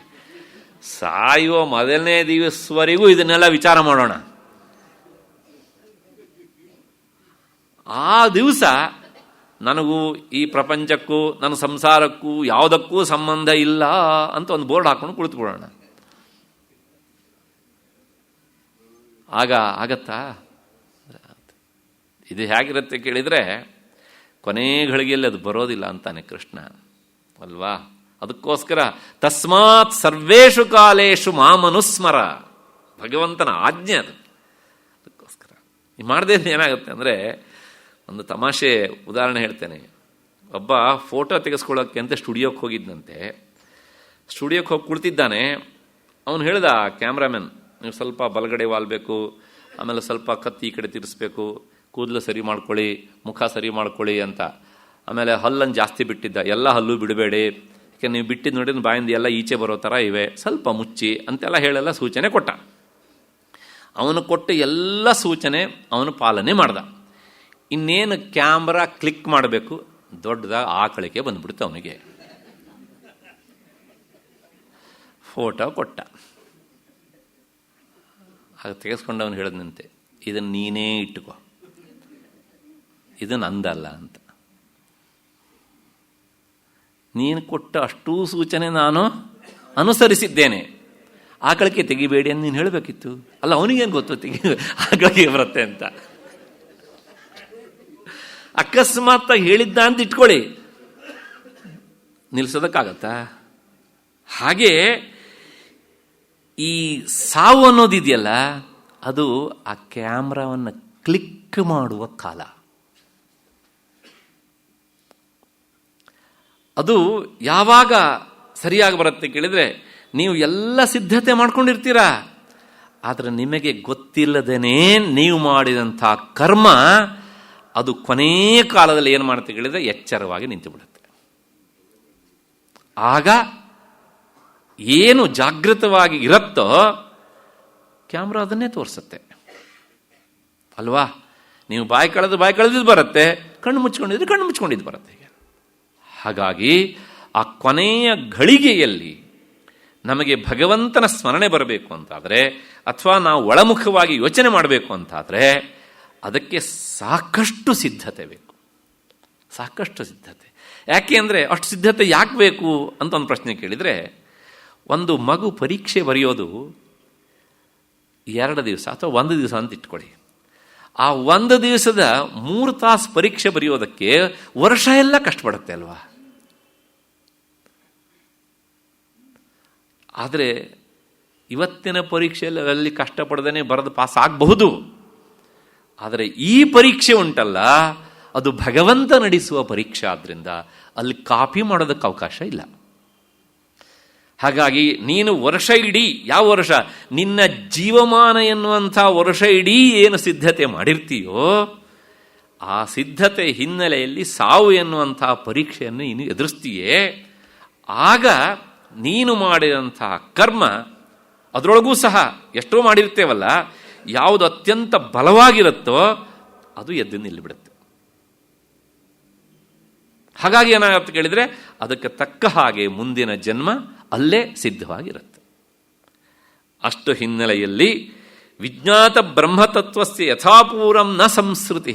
ಆದರೆ ಬ್ರಹ್ಮನಿಷ್ಠನಾದವನಿಗೆ ಅವನು ಅದು ಒಂದನ್ನು ಬಿಟ್ಟು ಬೇರೆ ಯಾವುದನ್ನೂ ವಿಚಾರಣೆ ಮಾಡೋದಿಲ್ಲ. ಆದ್ದರಿಂದ ಅವನ ಕರ್ಮಗಳೆಲ್ಲ ಆ ಚಿಂತನೆಯಿಂದಲೇ ಕ್ಷಯ ಆಗಿ ಹೋಗ್ತವೆ.